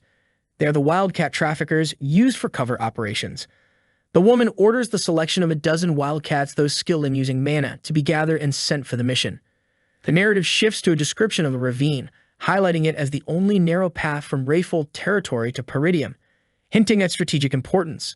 The area is described as ideal for discrete operations due to its remoteness and constrained terrain, setting the stage for upcoming actions. Determined, the male companion affirms his readiness to prepare the Wildcats for the mission. The woman, deep in thought, silently vows to make someone named Kislane pay for past humiliation, indicating a personal vendetta. A young man, partially obscured, considers if someone named Amelia is involved, reflecting on a preceding encounter or plan. Inside a vehicle, the young man assures his concerned companions that everything is fine, dismissing injuries as a minor issue. Reflecting privately, the young man evaluates his wounds as shallow and contemplates his actions, acknowledging he might have gone too far earlier. He calculates that the gold acquired from Amelia is sufficient to fund the reconstruction of their territory, equating this windfall to saving several years of effort. The young man regrets not being able to eliminate Amelia, as this would have led to war, which his territory could not afford at the moment. Understanding current difficulties, he sees withdrawal as wise, given the challenges Peridium already faces with barbarians. The awareness of a hidden secret within the Arctium Merchants Guild implies a strategic advantage over Amelia, placing her in a difficult position. The young man resolves to make effective use of the situation this time, following a resolute plan of action. Discussing plans, another person confirms with the young man that everything is proceeding as he anticipated, seeking his affirmation. A female companion recounts earlier directives she received to subdue guards after fighting was heard and to capture Lady Amelia. The young man acknowledges he made those plans but clarifies that he assigned Fergus for that task, indicating delegation. As tension mounts, the young man suddenly grips his head, causing alarm among his companions. He attributes the sudden ailment to the counteraction of opening his third core, suggesting a significant strain or backlash. Comparing experiences, he acknowledges improvement but recognizes the need to increase his mana quickly to avoid persistent disruptions. Observing him, the woman named Belinda notes the disorder in his mana flow, implying a need for correction. Realization dawns on him that his mana pathways are slightly unclogged, a process demanding understanding beyond ordinary mana use. He recalls Belinda's peculiar abilities, suspecting she is more than just a maid, given his mother's introduction of her in the past. His curiosity grows about Belinda, pondering her mysterious skills and why someone so competent is serving as a head maid in an otherwise quiet locale. Meanwhile, elsewhere, a male figure reflects on the strategic advantage of having skilled individuals, considering their presence only a beginning. The young man resolves that the encounters so far are merely the start of a larger narrative, implying grander challenges ahead. Belinda expresses unconditional trust in the young man, requesting clarity on the substantial financial dealings involving Lady Amelia. Giselle was deep in thought, realizing he needed to spend money but only knew Amelia, a rich person, who might help him. The man questioned Giselle's motives, assuming he broke the engagement for this, and warned him about Count Rayfold's wrath. Giselle sought assurance, asking the man if he trusted him in this journey. The woman was nervous, agreeing to take a risk, but expected Giselle to explain how he planned to use the funds. She mentions the mysterious Forest of Beasts as their destination. Giselle was determined, expressing his intent to pioneer the Forest of Beasts. An elderly man expressed his concern, explaining past failed attempts to develop the forest since Giselle's great-grandfather's time. Giselle reminded Fergus, the old man, about a previous request made before entering the castle. Fergus confirmed finding the person Giselle asked for but doubted if it was truly the right one due to his poor condition. Giselle was resolute about heading there immediately, despite Fergus' concern about his capability in the current state. Giselle felt wary of Amelia's reaction, knowing her personality meant she might try to silence him after their actions. Belinda, feeling confident in her fighting skills, offered her help, but Giselle noted her skills were not suited for this task. Giselle expressed his need for a vanguard, indicating a crucial role in their plans. Their journey continued as they moved towards the vanguard they needed to meet. Arriving at an abandoned house, the group questioned if this was indeed the correct location. Belinda doubted the person's ability to help, considering his condition unfit for the situation. A man dismissively told Giselle to leave, seeing him as a mere bother before recognizing him. Giselle was recognized as the ex-captain of the Raytosker mercenaries named Gillian by the man. Giselle expressed longing to see the man, indicating established ties or past encounters. The man coldly demanded Giselle to state his business, not immediately interested in pleasantries. Belinda cautioned Giselle to step back, recognizing the man was not in his right mind. The man mentioned the eternal punishment, a term filled with ominous implications. Giselle claimed to know the cure for the illness affecting the man's daughter, as the group's attention was focused. With confidence, Giselle asked if this information piqued the man's interest. The illness, characterized by high fever, blood coughing, and red spots like flower petals, depicted a grim condition. The disease, known as eternal punishment, was illustrated as torturous and incurable, leading to agony resembling punishment. Gillian was devastated, calling out to Rachel in apparent distress or remembrance. Giselle reassured him with certainty, implying there might still be hope. Gillian's past search for recruitment was fruitless as he lost purpose after his daughter's demise, having given up everything. The state of Gillian's house reflected the immense resources spent on his daughter's treatment, leaving only weapons as reminders of his past. A woman is in agony, covered in blood, expressing a deep desire for release from her pain. She pleads for the end, while someone calls her name, Rachel, desperately holding her close in distress. The anguish is palpable as the scene unfolds in a fraught moment. A young man discards his jacket with urgency, ready to take immediate action. He acknowledges the seriousness of the situation, emphasizing that there's no time to waste and prepares to commence a critical treatment without delay. A female companion suggests returning, addressing him respectfully as young master. Her expression and tone reflect a mix of concern and urgency, indicating that time is of the essence in this dire situation. She expresses doubt about his intentions, questioning his ability to address such a severe disease. She emphasizes the complexity of the illness, noting that even priests have deemed it a divine punishment, challenging his plan of action. With determined resolve, he asserts his capability to save the woman. As he focuses on the task, his companion calls out to him with concern, seemingly surprised by his unwavering confidence and determination to proceed. He reminds her of the trust she has in him. His statement is both a reassurance and a reminder of their shared history and faith in his abilities, underscoring the importance of their bond in this moment. He offers her a piece of paper, instructing her to take it. The gesture carries weight as the content of the paper may hold vital information or instructions crucial to the success of the treatment they are undertaking. His instructions are clear and concise. Purchase all the medicinal herbs listed and return promptly. This directive signifies the urgency and precision required to procure the necessary ingredients for the solution he envisions. The narrative shifts to a broader reflection on knowledge, emphasizing its critical role in survival, especially for those without a permanent place. This insight highlights the young man's reliance on his understanding to navigate tough circumstances. Recalling the infamous incurable disease dubbed eternal punishment, he notes that a remedy may emerge in the future. Despite current impossibilities, his efforts reflect hope and determination for a forthcoming solution. He explains how the disease became a notable topic due to its relatively straightforward method, allowing it to persist in his memory. This recollection underscores his confidence and preparation to address the formidable challenge ahead. The main obstacle in his solution is the costly nature of the required ingredients. This acknowledgement of the financial barrier adds another layer of difficulty to the task, highlighting the complexity of his endeavor. He holds the unique plant Fairy's Blessing in his hands, the key to his remedy. Its distinctive appearance seems magical, suggesting its potent properties essential for concocting the much-needed cure. He meticulously follows the recipe, finally chopping the Fairy's Blessing and herbs, packing them tightly into a bottle, and covering them with distilled alcohol. This methodical preparation promises to unleash the potential of the ingredients. Once the mixture sits, he proceeds to add the remaining elements and stir them together. This detailed process echoes his determination and precision, crucial for crafting the effective treatment he envisions. With the completed elixir in hand, he instructs a man beside him to administer the remedy to the woman. This moment is pivotal, as it encapsulates the hope and effort invested in this desperate measure to save her. The man gently administers the potion to the unconscious woman. This tender action, full of care and urgency, becomes the focal point as the cure takes precedence in this crucial moment. Observers notice a change. The vivid red spots on Rachel's skin begin to fade, indicating that the treatment is taking effect. This visible transformation brings a sense of relief and astonishment to those witnessing the change. The man holding Rachel is astounded, questioning the reality of the cure's effectiveness. His exclamation underscores the miraculous nature of the results, which seemed impossible until that moment. The young man standing aside confidently acknowledges the successful outcome.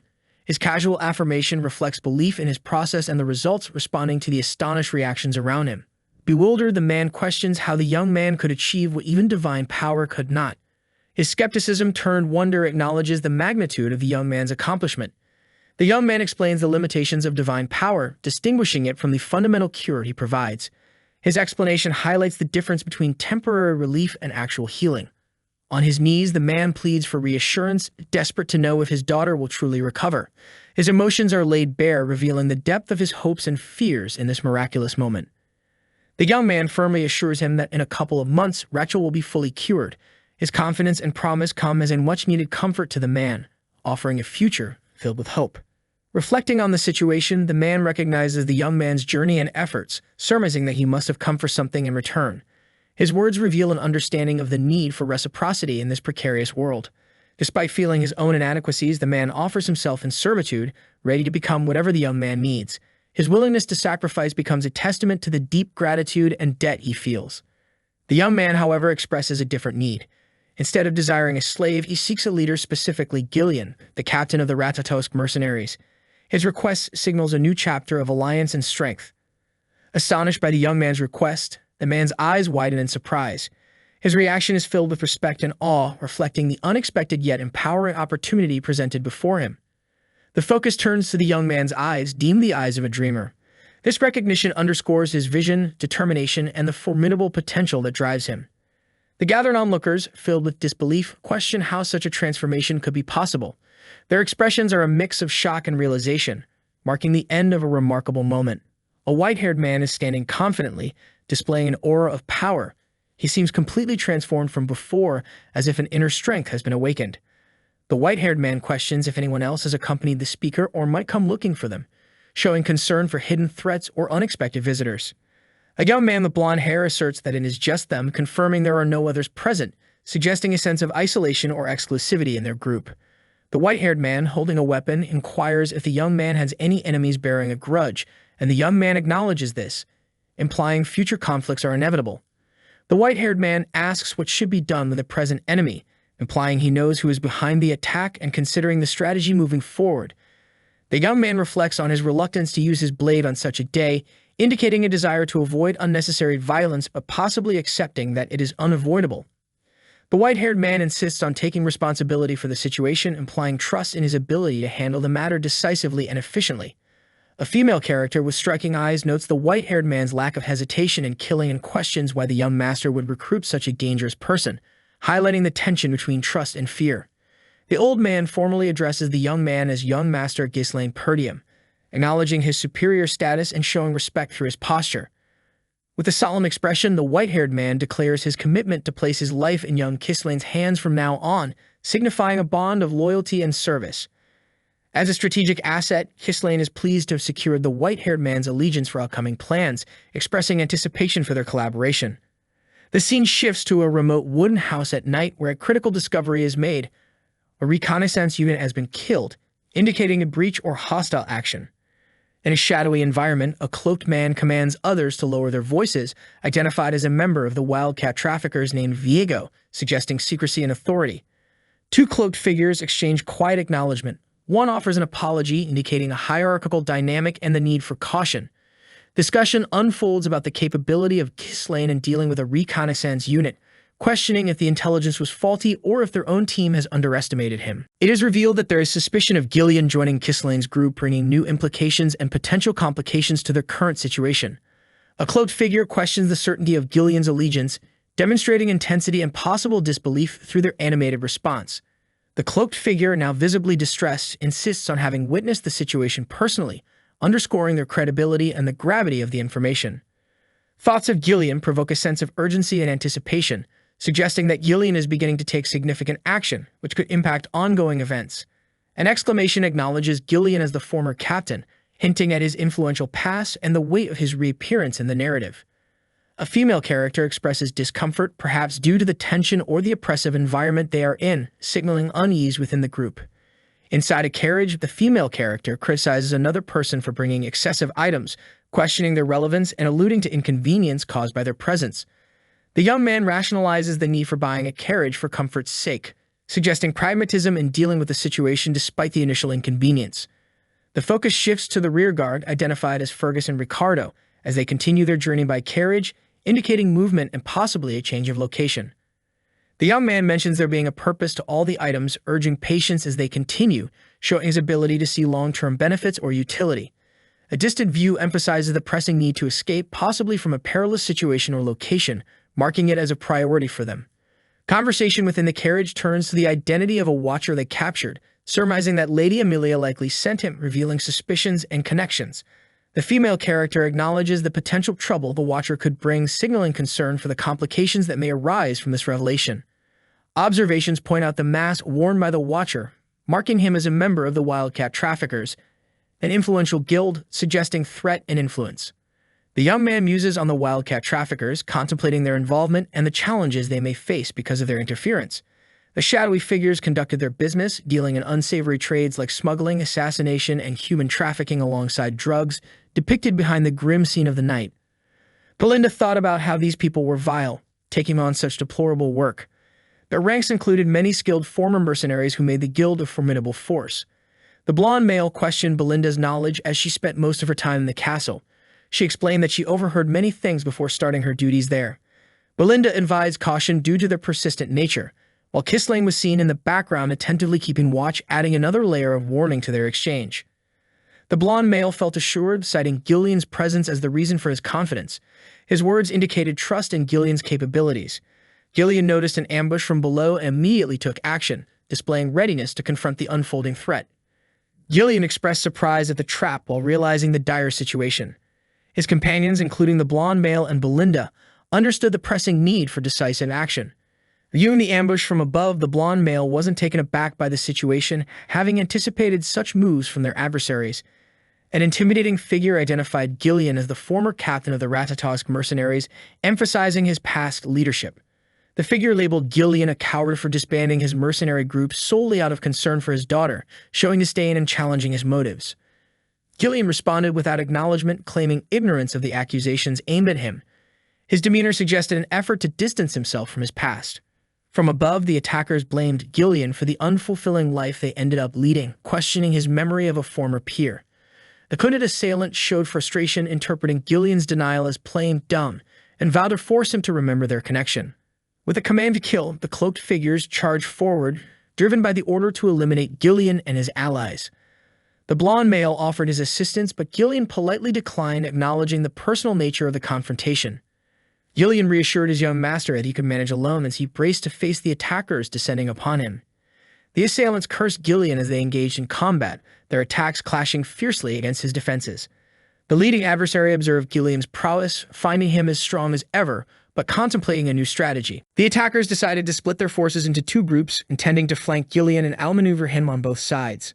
Despite their efforts, the attackers struggled to approach Gillian, with directions shifting to target the horse instead.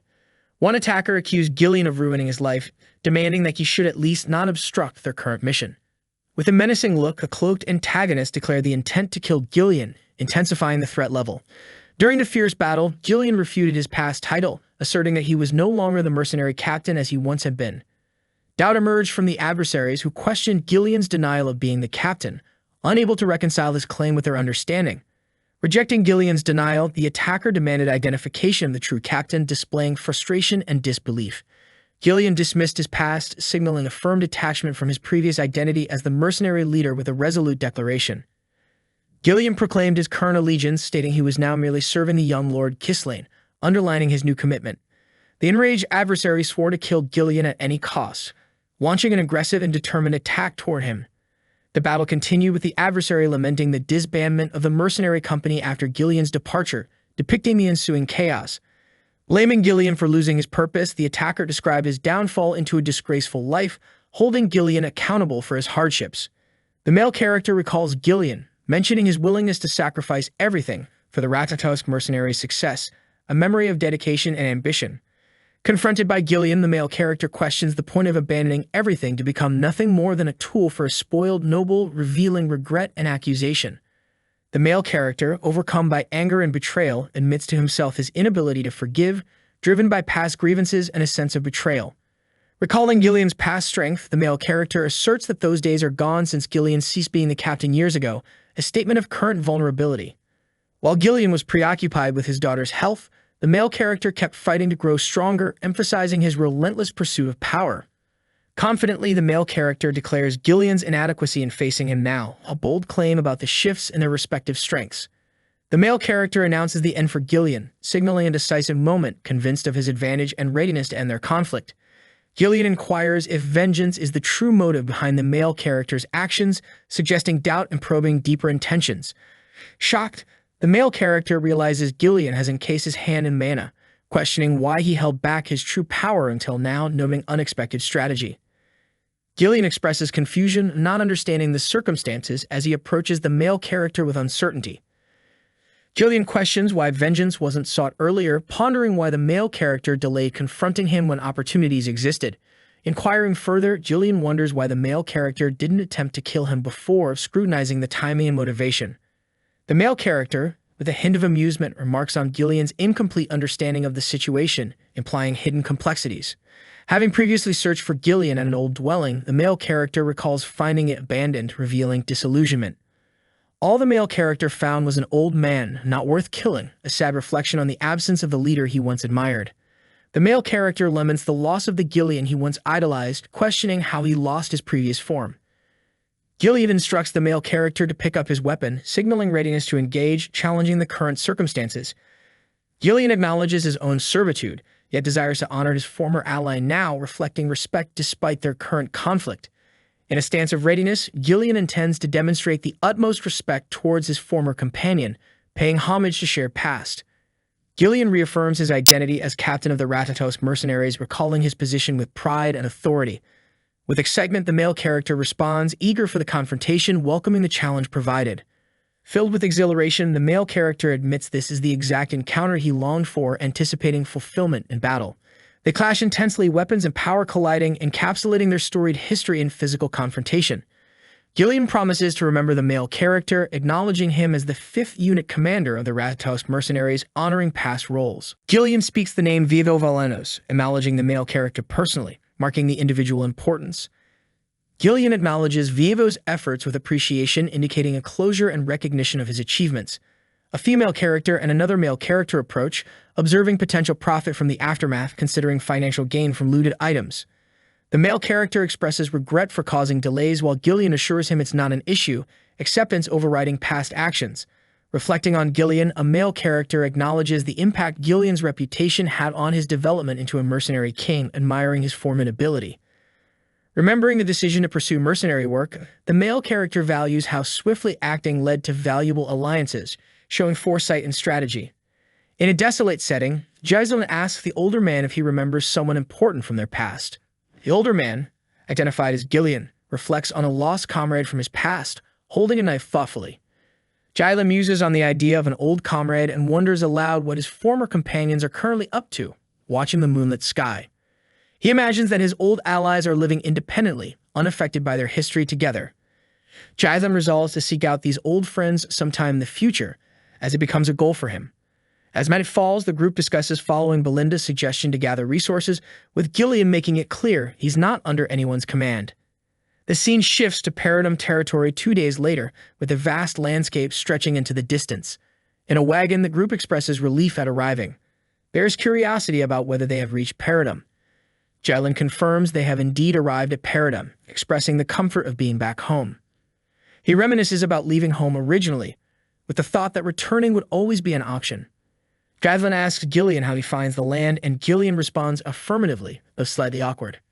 However, Jaesun acknowledges the current poor condition of the land in jest, prompting Gillian's reluctant agreement. The state of the fields is barren due to military conscription, leaving the land uncultivated and abandoned. Facing northern barbarian threats, Gillian reflects on the worsening situation, surprising Belinda with his knowledge. Jaesun pledges to resolve these issues, seeking Gillian's strength for the upcoming challenges. A long battle is anticipated, with ambitions to restore everything linked to Duke Delphine and protect their legacy. Jaesun is determined to rejuvenate the land no matter the cost. The discovery of something unexpected catches their attention as Belinda alerts Jaesun to a figure in the distance. The outline of a prominent structure catches Jislin's eye, drawing him towards a significant revelation. Confused, he identifies a familiar figure as his father, stirring a mix of emotions. The setting shifts to the imposing architecture of Paradigm Castle, marking an important location. A discussion inside the castle highlights tension over reducing military forces to maintain the front lines. There's frustration over inadequate support, with preparations seemingly underway elsewhere. Rebuilding the garrison and reducing military strength are assessed, raising concerns about potential risks. Reflecting on recurring problems, Jaesun seems warned by the familiar routine, hinting at a sense of monotony. Key figures such as Randolph, Albert, and Homer are introduced, each playing a role in current affairs. Jaesun ponders the passage of time, comparing the brevity of his lordship to his long past as a mercenary king. Jaesun warmly acknowledges his father's return, marking a moment of familial connection. Count Paradigm responds with a simple affirmation, his presence commanding respect.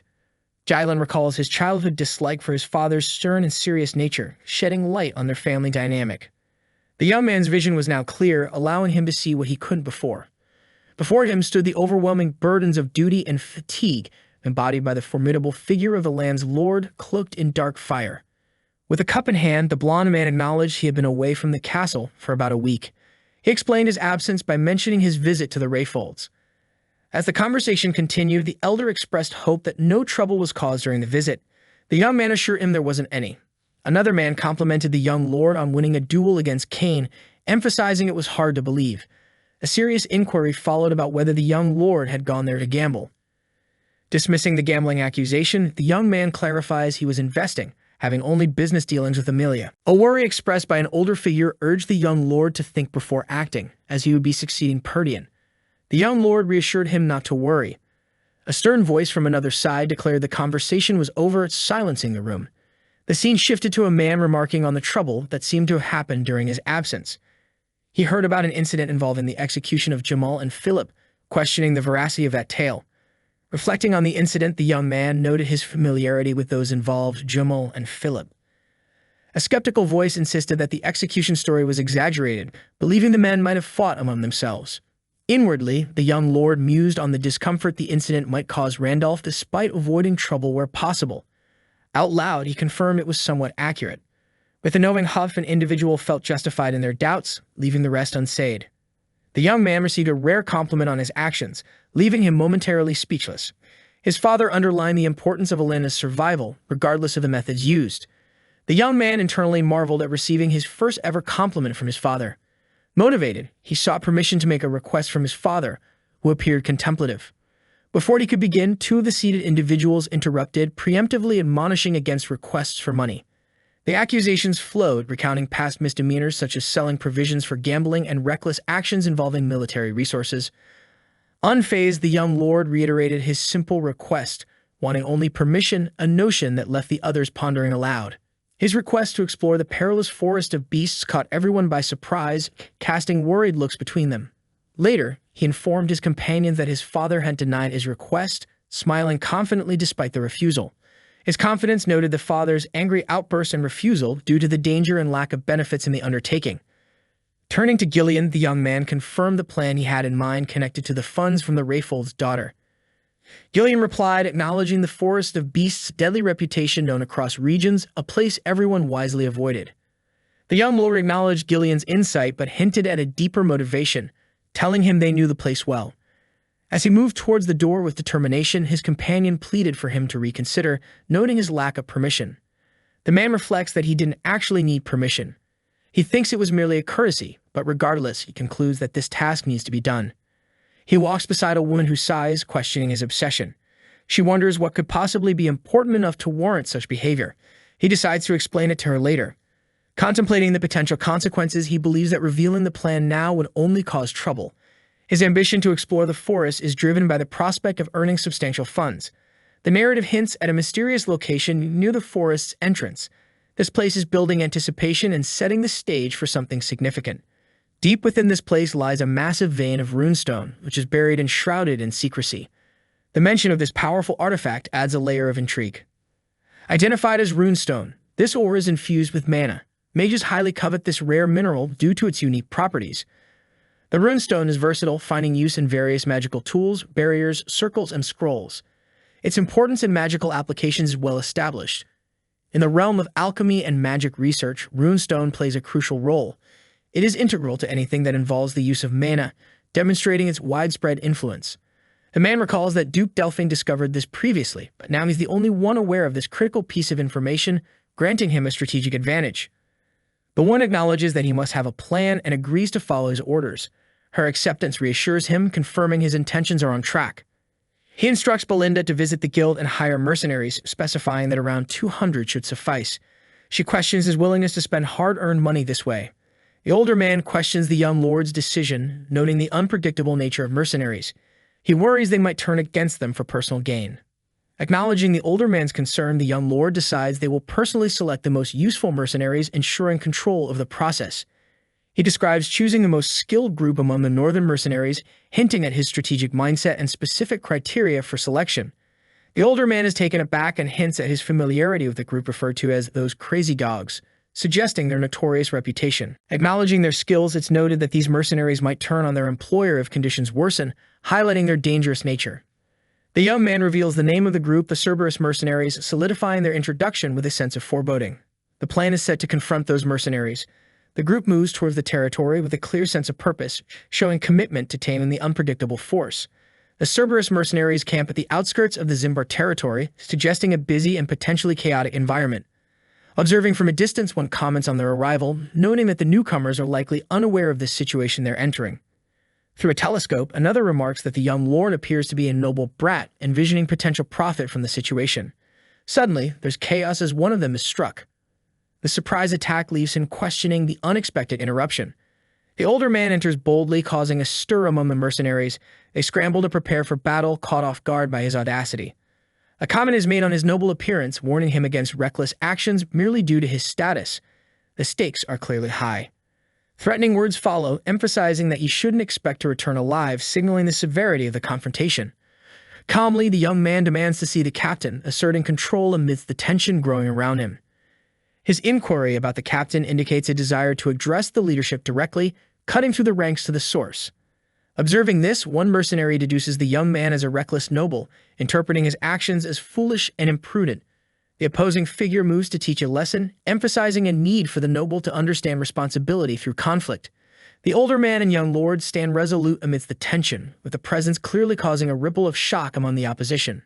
A man thrusts his blade aggressively into the chain, causing surprise among the onlookers. A male character remarks on the futility of words reaching the opposing side, suggesting they are beyond reasoning. Addressing Gillian, the man advises him to do only enough to stay alive during the encounter, highlighting a cautious approach. Gillian faces a group of attackers who declare their intent to be ruthless, indicating that his noble status won't earn him any mercy. With a sense of impatience, a large man questions how much longer they will be kept waiting, implying an anticipated confrontation. The man dismissively refers to the lesser opponents as insignificant, demanding to speak directly to their captain. Another man, just awakened and puzzled by the disturbance, observes the scene, having been previously undisturbed. Introducing himself, he claims leadership of the Cerberus mercenaries and is named Kaor, adding to the tension. Kaor confronts the man, curious about his intentions and why he seeks him so earnestly. Engaging in dialogue, Kaor doubts the nature of the business brought by a noble to a mercenary group as the scene provides a wide view of their surroundings. Kaor challenges the man about his manners, hinting that nobles should possess more refined behavior. The man confidently counters that his approach is intentional, believing it the best method to properly handle the situation.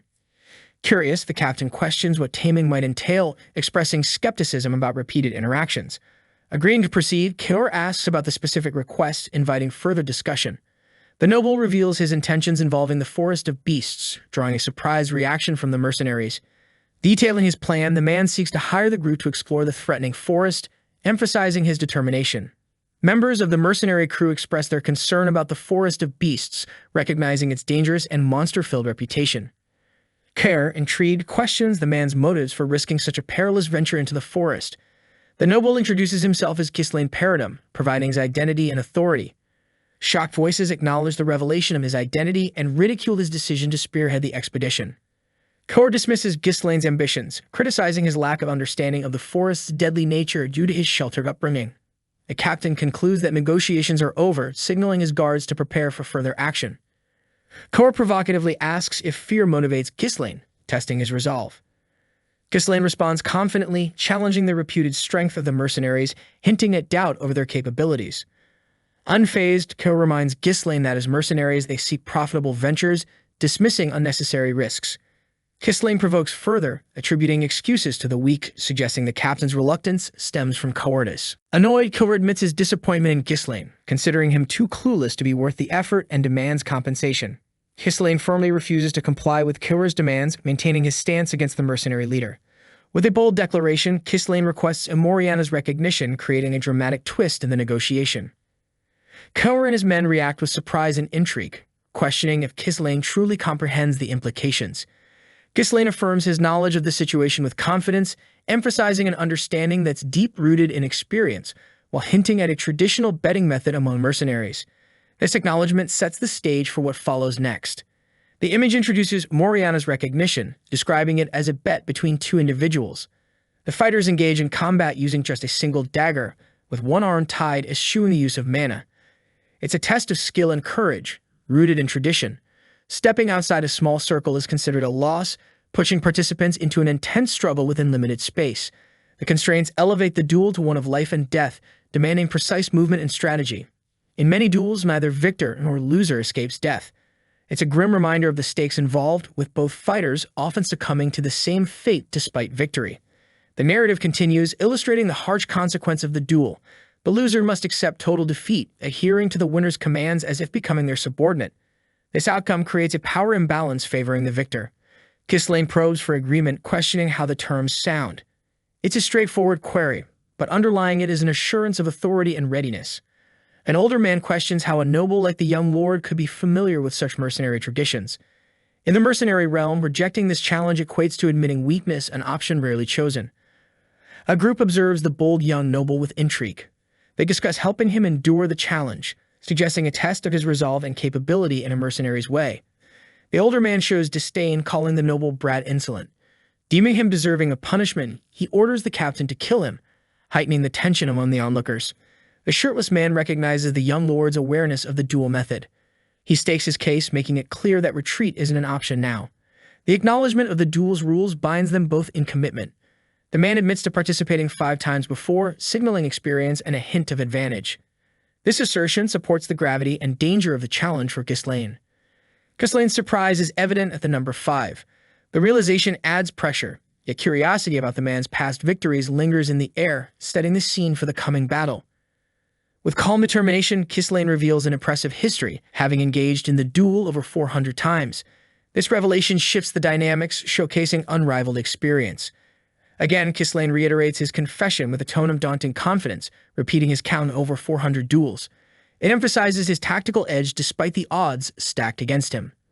The opponent expresses unexpected admiration for Ghislaine's endurance.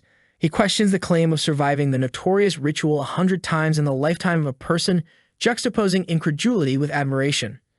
Skepticism laces the man's words as he accuses Ghislaine of bluffing. The combat dynamics shift slightly, but the core challenge remains, proving oneself worthy without feigned bravado. The heated scene shows the noble losing momentum in the midst of battle, crowd pressure adding to the chaos. Calls to kill him resonate, reinforcing the inherent brutality of the mercenary world. The older man's expression betrays recognition of defeat. He labels the scenario a losing battle, underscoring the seemingly insurmountable challenge Ghislaine faces. Within the confined duel space, the rules focus on physical prowess, banning mana and relying on sheer physicality.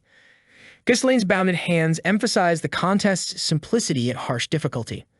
The image reveals the young lord barely fending off the opponent's aggressive attacks. His limitations highlight the struggle between skill and experience, set within the duel's harsh conditions. In contrast, the opponent seems poised to seize control, taking advantage of every opening, dominating the tempo of the fight with calculated aggression. The older man's thoughts drift to their breaking point. Should dire circumstances arise, there's an unrevealed ace or contingency plan, hinted at but not fully explored. As the fight progresses, pain radiates from Ghislaine, worsened by the prohibition on mana. He endures while strategizing to minimize damage without supernatural aid. The opponent taunts Ghislaine's pale complexion, questioning his endurance. Signs of exhaustion become targets for psychological warfare, testing Ghislaine's limits. Ghislaine's resistance faces skepticism, with the opponent acknowledging rare courage amid nobles. Yet this praise precedes a critique, challenging the noble's resilience. The opponent's gaze pierces through, perceiving Ghislaine's moves. His thoughts dwell deeply on the young lord's intentions and predictions of his next steps. Blade strikes are deftly managed by Ghislaine, focusing on evasion and minimal damage absorption while preserving stamina. The method hinges on precarious, calculated risks in this relentless dance. There's an accumulating burden from repeated impacts, forbidden mana heightening their strain. This rigorous contest strains Ghislaine as the battle's ongoing toll takes its physical and mental price. Determination plays across Ghislaine's face while the opponent eagerly anticipates struggle. This display of resilience garners a visceral sense of excitement, adding fuel to the fiery challenge at hand. With reinvigorated spirit, Ghislaine unleashes a powerful strike. The opponent's eyes reflect a fierce satisfaction. This adrenaline-charged moment transforms the duel into a manifestation of pure combat exhilaration, dwelling on the edge between victory and defeat. A male character stands confidently, declaring that it's over, signaling the culmination of the confrontation. The same male notices the agile dodge of his opponent, surprised by the stance used, hinting at an unexpected agility. The crowd around them reacts with shock as the opponent injures the captain once more, intensifying the excitement. An elder mercenary with a commanding presence seems baffled by the noble youth's surprising strength, remarking on the captain's efforts. The captain questions his opponent's sudden strength, recalling how moments ago the youth struggled against his power. The elder mercenary pieces together the young lord's strategy, using fluidity over brute force, maintaining control without sacrificing agility. A sequence illustrates how the young lord deftly redirects his opponent's attacks, using subtle techniques to leverage their movements. The observers are taken aback, contemplating how the young lord turns his size disadvantage into an advantage with clever tactics. The captain, exasperated, questions the elder mercenary's lack of intervention and jokes about the situation's seriousness. The young lord acknowledges the captain's determination, noting that most opponents would break the rules and resort to mana under pressure. The captain, conceding the young lord's point, shares that his adherence to such methods helped him earn his rank, emphasizing the importance of these rules. Standing in the circle, the captain admits he might have a slight disadvantage in a straight fight. He emphasizes that winning isn't solely about overpowering the opponent, suggesting alternative routes to victory. The battle arena's rule is highlighted. Stepping outside the circle results in automatic defeat, emphasizing the strategic element of the fight. The captain plans to throw the young lord out of bounds, confident that physical expulsion would ensure a loss regardless of skill. With a fierce expression, the captain anticipates victory, asserting his win in the face of impending conflict. Spectators observe the young lord being pushed outside the circle, with some declaring the match over based on the circle violation. Yet the young lord calmly asserts his victory to Kaor, implying a deeper strategy at play. In disbelief, the captain demands to know the young lord's identity and skill level, staggered by his prowess. The young lord reflects dismissively on the captain's attitude, reminding him of their respective positions, emphasizing his authority. With the fight apparently concluded, the captain questions the young lord's intentions, expecting an end. The young lord points out that the captain hasn't officially left the circle, suggesting the battle isn't truly over yet. Preparing for a decisive move, the young lord expresses his intent to discipline his subordinate, ready to assert dominance. The crowd watches as a powerful maneuver lands the captain on the ground, showcasing remarkable skill. The captain protests, referencing the rules about stepping out of the circle, worry about the outcome. The young lord challenges the captain's adherence to rules in real combat situations, questioning his noble status. With firm resolve, the young lord instructs the captain to respect his master, reinforcing the hierarchy between them. The audience discusses whether the young lord's actions are acceptable post-bet, conflicted by the unfolding drama. Addressing the captain, the young lord reiterates that he hasn't breached the circle just yet, keeping the tension high. The captain, desperate, calls upon others to act, urging them to strike the young lord, escalating the stakes. A man with a commanding presence declares that anyone hindering the young lord's disciplinary measure will be eliminated. A younger male character questions if the task is completed. Someone reflects disdainfully on having only met noble losers throughout their life. The narration lists overconfident pigs, traitors, and narcissists, explaining that a small scare tactic usually suffices to manage them. Using intimidation to take money from these nobles was seen as highly entertaining. Through these actions, the character boasts of earning the notorious title of Mad Dog. Despite past triumphs, this individual ponders why they are currently being bested by a young noble. In a tense situation, soldiers express concern about Captain Kor's potential demise, unsure of what action to take. The younger character asks if his actions are sufficient, holding a subdued opponent. The young lord demands water, a bandage, and a towel from the onlookers, questioning their inaction. He warns that their captain will not survive at the current rate as he maintains his hold on the injured man. A sign is shown, atmosphere tense, with the command clearly understood as a resonant acknowledgement. Observing the scene, someone notes the mercenary's obedience to the young lord's orders. In this mercenary's world, physical force takes precedence over legalities. The young lord imparts lessons in authority using the clearest, most effective means available. Through sheer demonstration, the young lord reveals who truly holds power. At a table, the young lord directs attention to a contract, signaling for a signature. Kor, marked and bandaged, accepts the pen and signs the document. Correcting himself, Kor implies eagerness to collaborate in the future. Sitting across from the young lord, Kor acknowledges their new familial bond. The young lord, with a slight smile, expresses anticipation for their future cooperation. The scene shifts to a few days later, on the outskirts of the per diem territory. Two soldiers, one yawning, discuss their early morning call to duty, emphasizing the need for breakfast. A rumor circulates about their employer being merely a young, inexperienced lord, leading to skepticism about managing mercenaries. A soldier, amused, speculates that working for a young lord might provide easy tasks. A call for attention breaks through conversations, demanding focus. A burly man suggests having a representative to manage dealings with a young employer. Someone identifies the speaker as Gordon the Muscle, clearly recognizing his stature.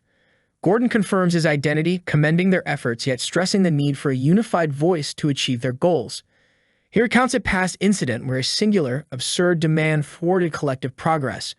A bald man questions a large man about his intentions, emphasizing the need to understand one's limits in such matters. The large man plans to pressure the employer for fair compensation, asking for the payment for his hard work, suggesting it sounds agreeable. The large man's big size proves useful in situations like these as coins tumble into a bag. He is perceived as reliable, known for gathering money despite working out all day. A sense of alertness arises as the large man, holding the bag of coins, becomes aware of someone approaching. The men notice a figure approaching, debating whether he is alone. His attire suggests he might be their employer. They find the situation amusing, expecting the employer to flee at the sight of Gordon's muscles. Gordon orchestrates the scene, calling upon everyone to set up an intimidating atmosphere for him. Gordon readies himself, expressing his intent to impart a lesson on the harsh realities of the world to a young individual. A cloaked individual doubts aloud, questioning whether the intimidating figures in dog-shaped helmets could truly be the Cerberus mercenaries. Two men ponder over what the approaching individual could have done to gain the loyalty of such dangerous mercenaries. The character on horseback queries Gordon, confirming if he is the representative. Gordon, taken aback, stutters out an affirmative response. The individual simply asks for Gordon's name, showing a calm curiosity. Gordon nervously reveals his identity, branding himself as Gordon the Muscle. The young man riding the horse repeats Gordon's name thoughtfully, acknowledging it. With a mild punch, the character on horseback remarks on the coolness of Gordon's name, causing him to wince slightly. The young man introduces himself with authority, declaring himself as Ghislaine Perdium, the young lord of Perdium. Ghislaine instructs Gordon to assemble the mercenaries, his command catching Gordon off guard. Ghislaine announces the commencement of their mission to venture into the forest of beasts, signaling a new beginning. Preparations for the venture into the forest have been completed, marked by the readiness of those involved. The expedition's temporary base construction and resource procurement are highlighted, signifying their readiness. Ghislaine requests Belinda to recount the personnel, to which she agrees. The recruitment details of the 148 mercenaries contracted through the office are highlighted in the gathering, and included with the 41 Cerberus mercenaries brought by the young master, totaling 192, the participants are accounted for. Ghislaine confirms the situation, ensuring Scovin is properly informed before proceeding. Belinda reassures Ghislaine about Scovin's cooperation, citing his command of the Forest of Beasts post as a reason for their confidence. The command for everyone to line up is issued as they prepare for the journey ahead. Ghislaine addresses the gathered crowd, describing the Forest of Beasts as a land they intend to pioneer, known for its mysterious dangers. He speaks of the lurking threats, vowing determination to conquer the place despite the risks involved. Among the crowd, concern arises over the revelation of venturing into the Forest of Beasts, stirring anxiety about survival. Belinda reacts sternly to the interruption during the young master's speech, maintaining discipline among the group. Ghislaine offers those wishing to withdraw the opportunity, promising a significant pay increase if the mission succeeds. 3 soldiers express surprise and interest at an appealing offer, questioning if it's real, piquing their curiosity and excitement. Welkin dismisses concern about his bold approach, confident after spending all resources for preparation. Elena questions his ideas, seemingly frustrated at the expenses involved. The vision of glowing crystals symbolizes the potential rewards of the mission, with assurance that there will be profits left even after fulfilling obligations. Welkin seeks trust, looking expectantly, suggesting reliability amidst the unfolding plan and asking for assurance on his proposal. Elena reluctantly acknowledges having no choice but to trust, indicating resignation to the situation, as trust becomes a necessity. A bearded man comments on the audacity of offering triple pay, pondering on the master's reliability, while another character comments on the boldness of the leadership. A large group of armored individuals rallies under the name Forest of Beasts Expedition Team, ready for a concerted effort toward a mission. Welkin signals to begin moving, his gesture directing the group to advance and marking the transition into action. Welkin appreciates the newfound light, indicating progress and visibility as a small comfort amidst the daunting forest. Welkin instructs the team to clear the path, detailing tasks like cutting trees and loading them onto carts, creating a sense of coordinated effort. Reflecting on a journal, Welkin recognizes the forest's immense scale, noting previous insights about its vastness. Welkin strategizes, planning to secure a route to a rune stone, prioritizing money over other resources and noting the forest's potential. Welkin focuses on the expedition's wealth potential, noting its importance in resolving a conspiracy, showing determination to succeed. A red-haired man notes Welkin's involvement, surprised at his hands-on approach, casting him as both employer and active participant. 2 soldiers debate dignity, cynically viewing Welkin's involvement as mere showmanship, questioning the sincerity of his leadership. Elena urges soldiers to work faster instead of gossiping, ensuring the mission's progress with her directive tone. Elena expresses frustration at the soldiers, contemplating their behavior with a mix of annoyance and determination. Elena questions Welkin's personal involvement despite hiring help, suggesting others might not take him seriously for working alongside them. Welkin rationalizes his involvement as beneficial, emphasizing efficiency and displaying impatience to leave the area quickly, minimizing risks. Elena doubts Welkin's confidence, implying he seems too sure of future events, while he remains silent, unfazed by her implied skepticism. 2 men observing Elena's concern mock her affection for Welkin, realizing she willingly joined a risky endeavor, commenting on the perceived dynamics.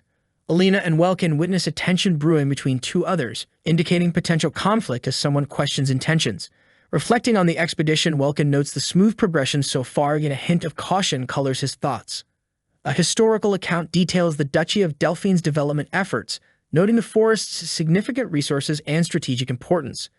From a vantage point, someone questions the rationale of bringing numerous lanterns, hinting at the impracticality and cost of using them. Welkin feels uneasy due to the absence of incidents, wary of the silence in the forest as others continue their tasks.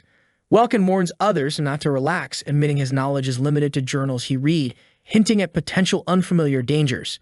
The trees grow denser as the group journeys deeper into the forest, adding an ominous atmosphere as they proceed further.